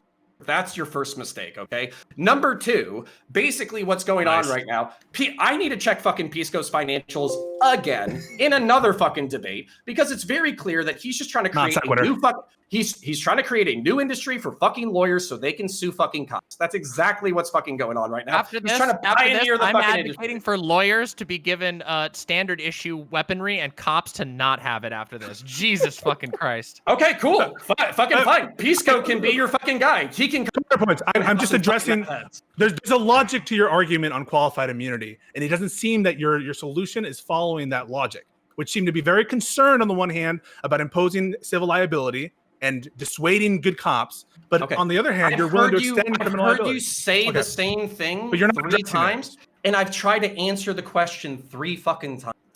Unsuccessfully, I'd say. Okay, I have no idea how. I'll try it again.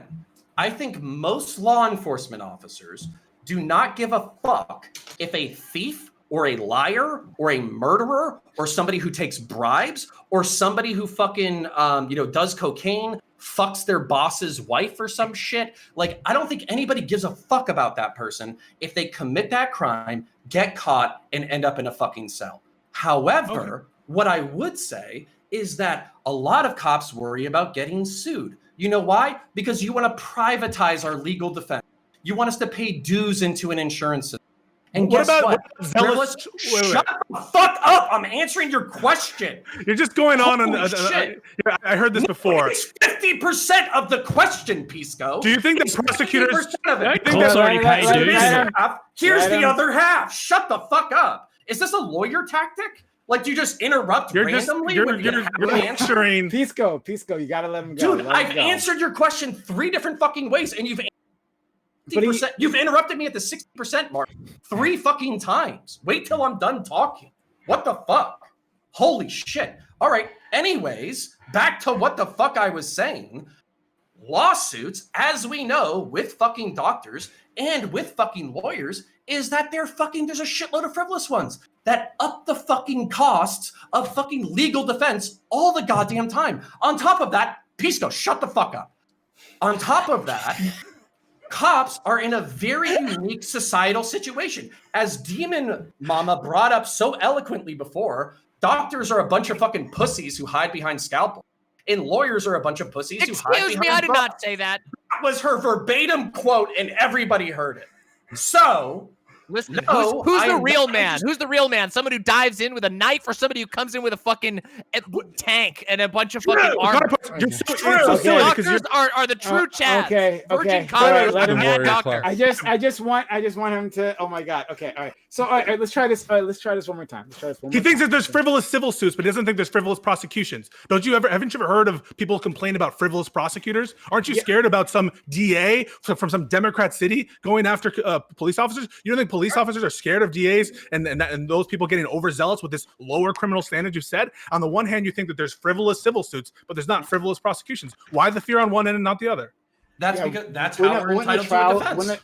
A trial would be the place where we would have to like sort this out, right? Like it's saying like amazing. It sounds like the good cops wouldn't be pulled into this. We just get the dirty cops, but we only get the dirty cops through prosecution, and then like Pisco was saying, there could be prosecutors who are like overzealous and then getting the good cops with new standards. Okay, sure, but we're entitled to defense. And Pisco, you want to know what my getting a petty theft is?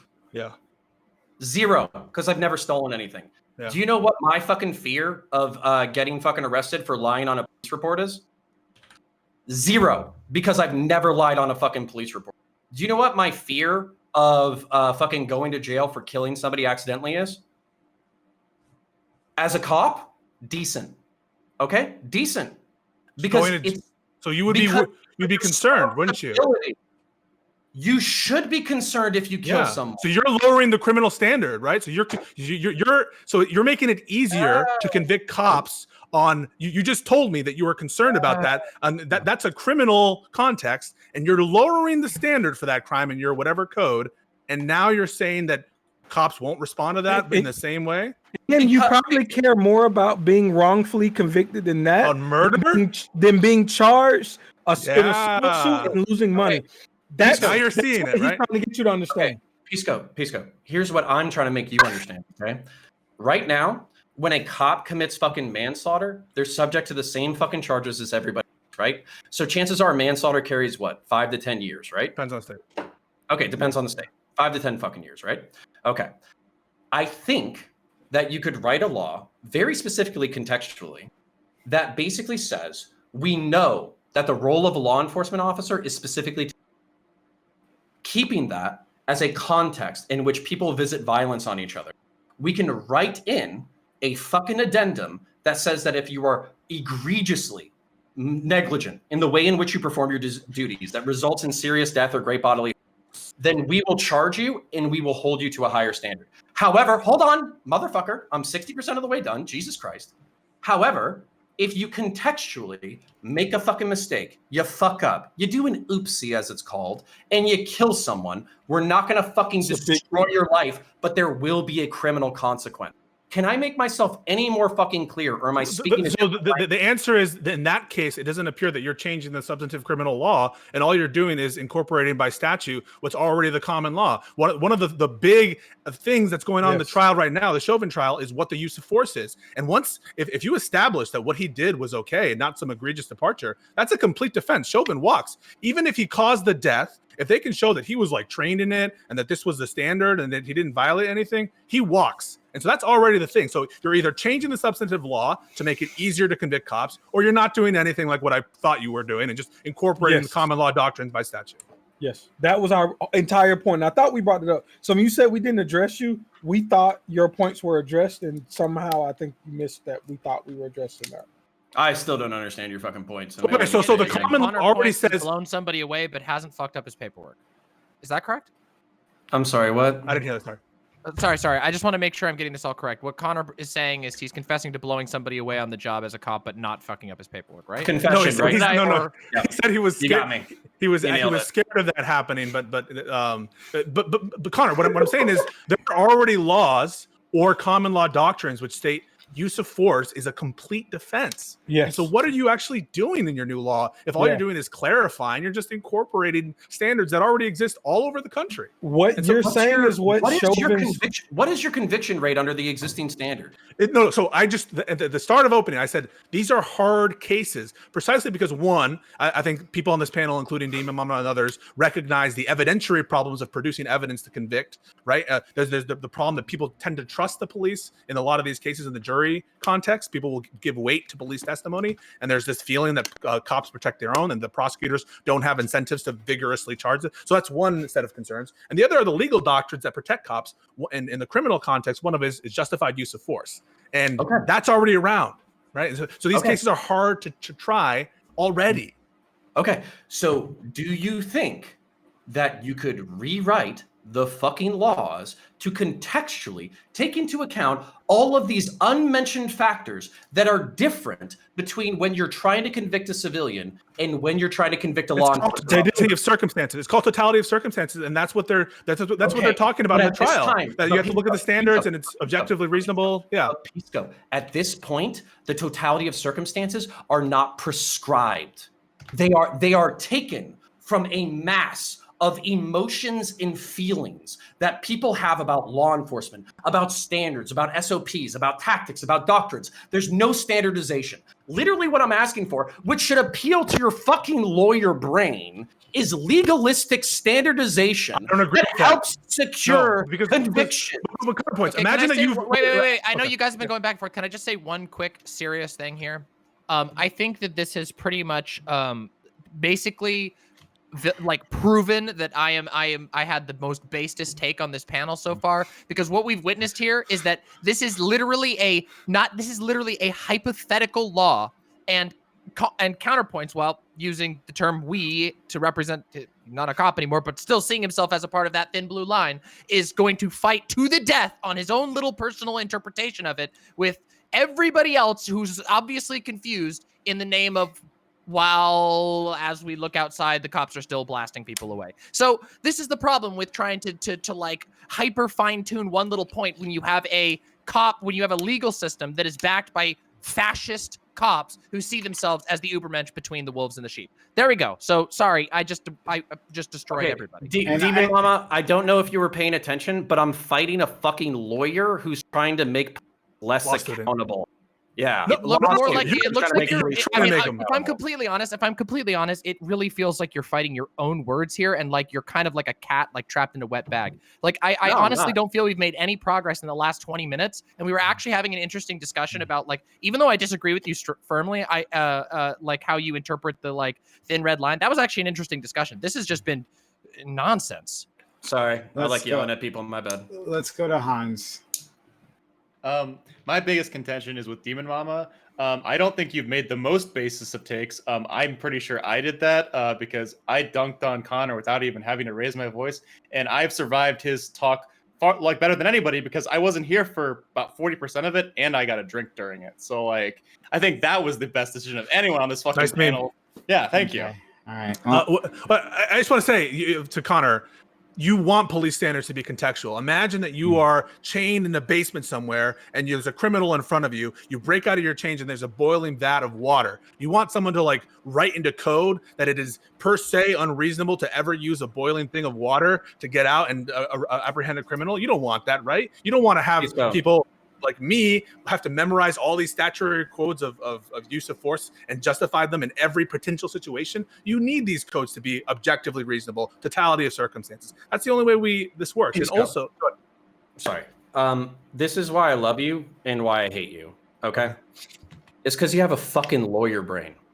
I know if you sat down and you were like, Connor, I love you dearly. I also value justice, peace and love in the American way, and I want to help you write new laws that are going to help convict bad cops. You could do it, and you could probably do it in a fucking afternoon. But because you have a fucking lawyer brain and you want to create a new industry that you can from, you turn that shit on and you say your police reform is stupid and bullshit, and the only way to do it is to end qualified immunity so we can sue. No, you didn't even understand what I said. And you have a cop brain, and you want, and you get mad at Pisco, and all of a sudden you want to fucking blow him away. Well, where have we gone? What have we got? So let's put our heads together, you dicks. Hold on. Wait a second. Most important question of the night. Hold on. Kill. You guys, you want to say something, and then Yeah, I don't know why like there's been such a big argument here. Why you're so against like some kind of like insurance in case of like legal cases? Cops already pay it. It's called a union due. Connor, I have a very important question for you. This is the most important question of the night. Console gamer brain versus PC gamer brains.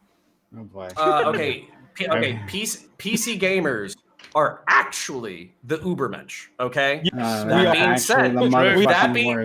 being said, up until the past week, I was a console gamer, which I think explains a lot. Oh boy, I hate you all. All right. So one last point, I promise. Prime, did you notice the de-escalation attempt there? Did you?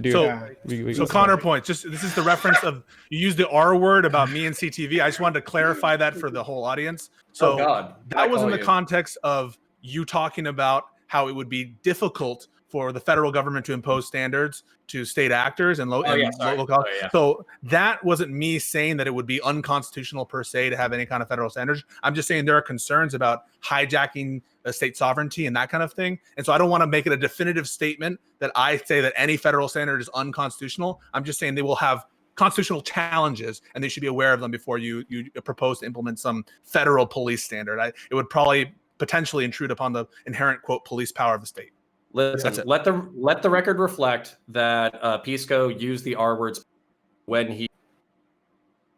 Okay. The CCP is not going to let your words. And CCP doesn't recognize that Pisco said anything like that. I'm pretty sure it's Skynet at this point. Yeah. Okay. So, all right. We did have another topic, and I wanted to get to it, but then you guys were like, "No, I have to address this. I have to address this." The CCP is getting to Hans as well. Oh, no. I wrote a policy proposal for it. Okay, well, we can do it later next week.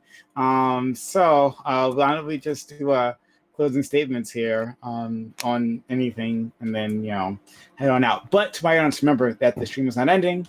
We're going to have an open walk-on panel right after this. Right, we'll discuss stuff. It'll be great. Open panels for you. Yes, you sitting at home. Yes, you right there. You can be a part of it. Okay. But first, we'll have a closing statement. Give these guys an outro, and we'll do all that. Holy crap! Gambit, thanks for being a part of this. Whatever this is. You're welcome. Oh boy, Gambit, please. Your final words on all of this. Yeah. So this was dope. This is why I like the Reverie, because it's kind of like.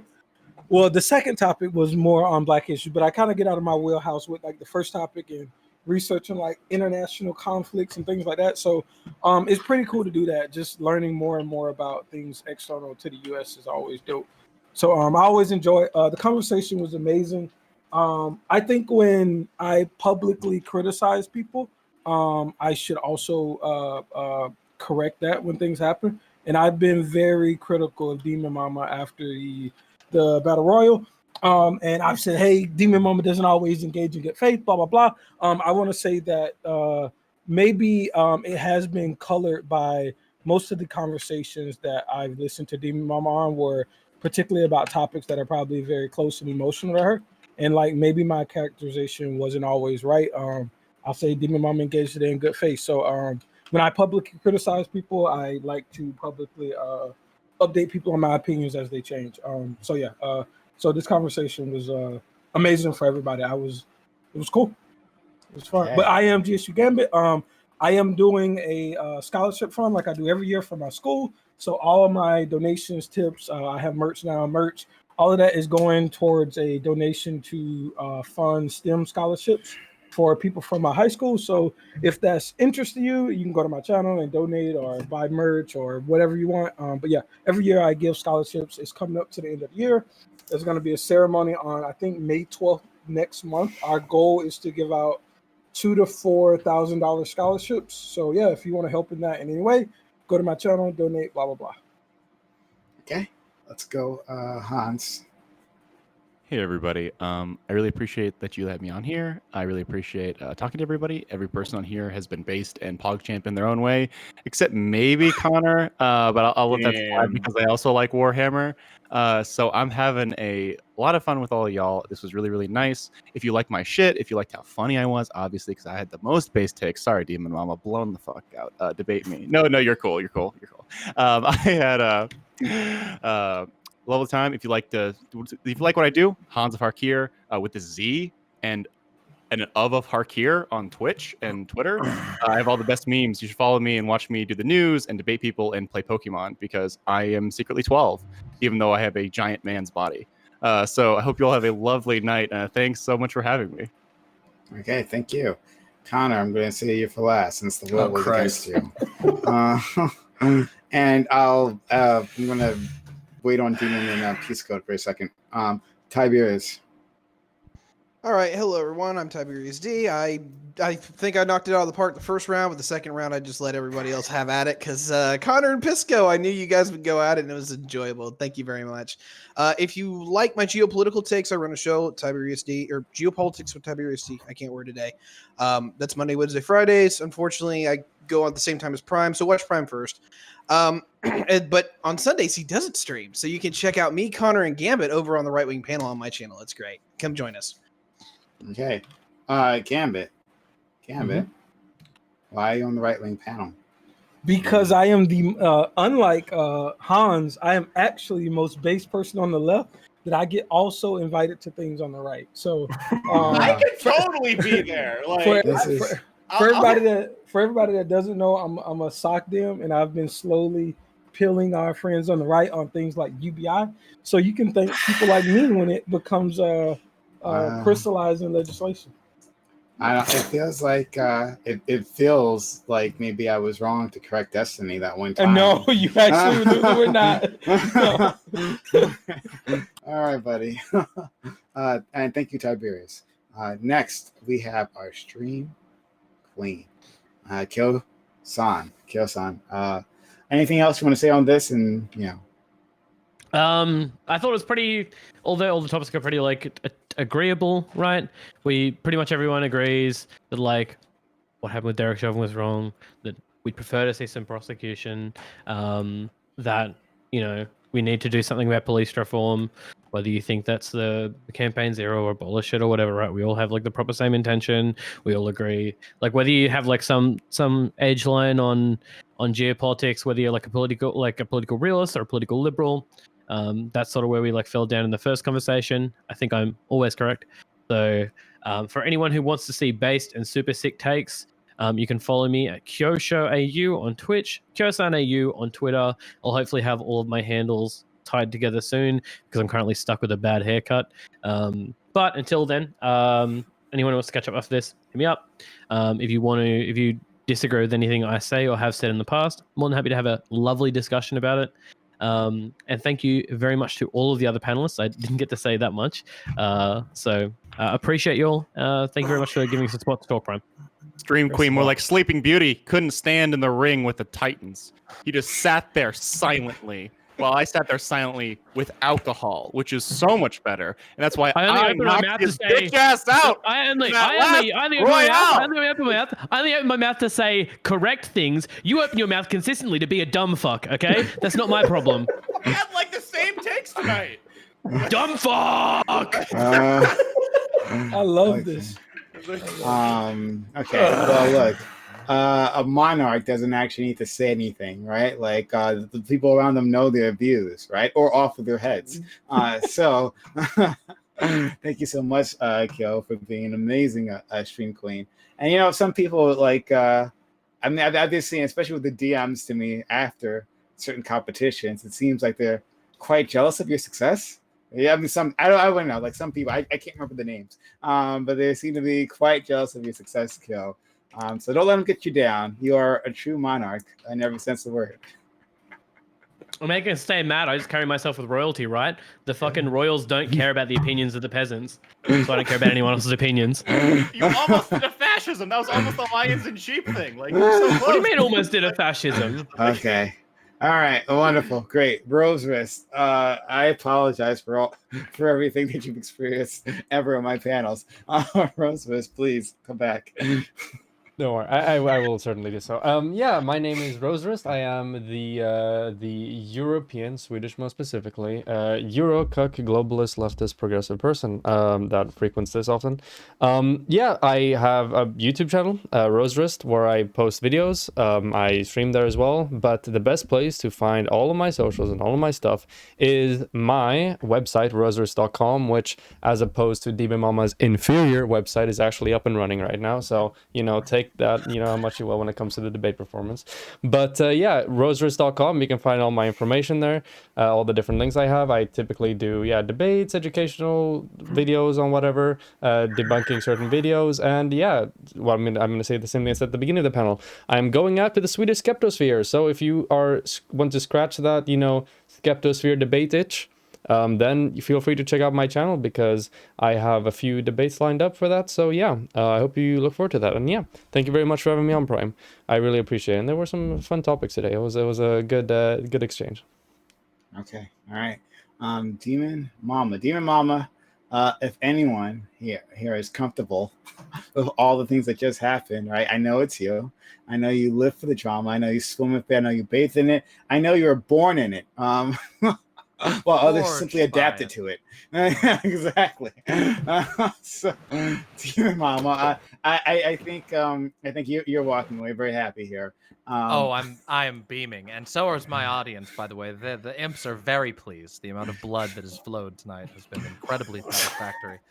And you know, normally I would plug my website demonmama.com, but we've pissed off enough people, and we have such an insurgence of users that it actually buckled under the weight of how many people love me and adore me and also hate me. So, you know, it's a good problem to have, I gotta say. You might have a functional site, but I've got the attention of the internet. So no, I'm just kidding. But honestly, if you have any problems with me or you have some questions for me, feel free to swing by. We always do a little brief Q&A afterwards. We're going to be having on this streamer by the name of Rose Wrist on to talk about some things afterwards. Hopefully give a little boost out there. Yeah, it's going to be, thank you so much for having me on. Right now, if you want to watch me, you can catch me on my YouTube channel, youtube.com/c/Demon Mama, and you can chat in the Discord, which is what we're using. Likewise, discord.gg/Demon Mama. Super, super easy to find me. But yeah, thank you so much for having me on. It was wonderful. Thanks so much. Okay. Next, Pisco.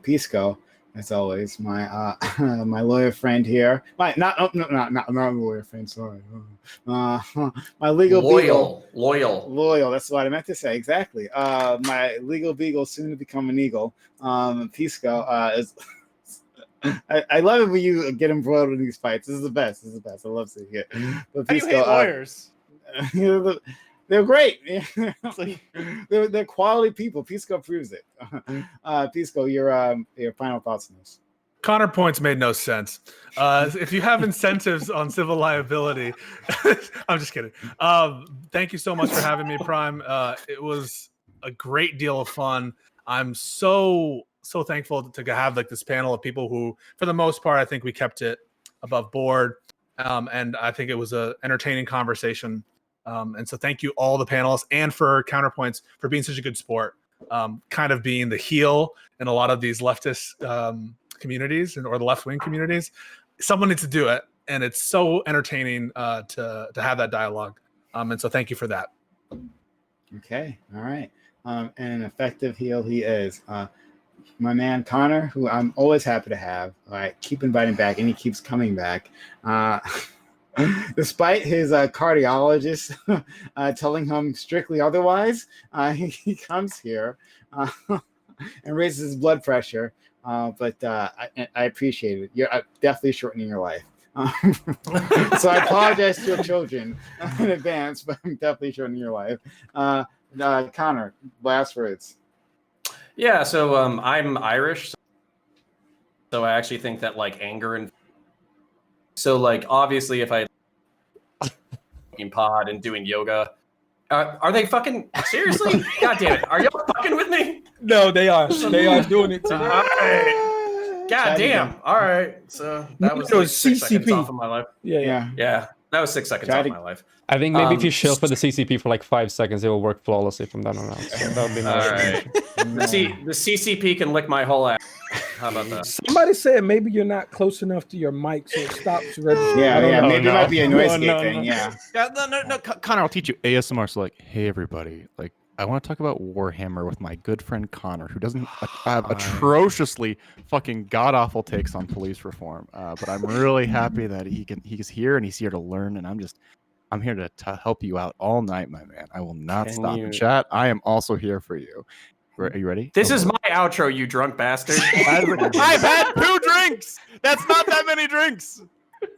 All right. I'm trying to help you. Like, anyways, can you guys hear me now? Yeah. In my ASMR. Okay. All right. Anyways, so I'm Irish. So basically, I thrive on stress. I would probably survive longer if I adopted Zen Buddhism and smoked pot, but has a 0% chance of happening. So yelling at strangers on the internet is how I get my catharsis out.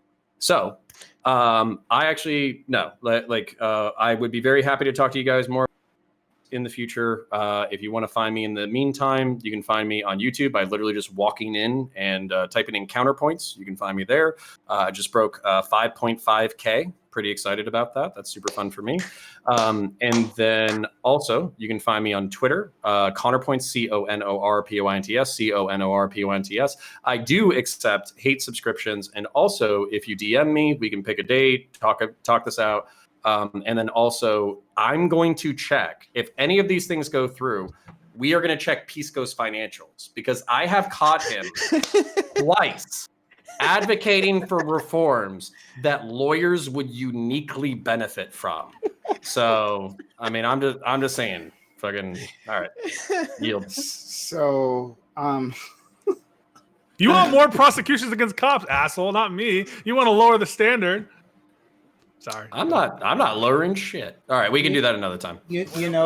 what are we lowering, everybody? You would have gotten to 5.5K faster if you had just like put your fucking link in my chat, rather than making people go out to a secondary site. Prime's chat. If you are too fucking lazy to open up a Chrome tab and type in Counterpoints, I don't want you.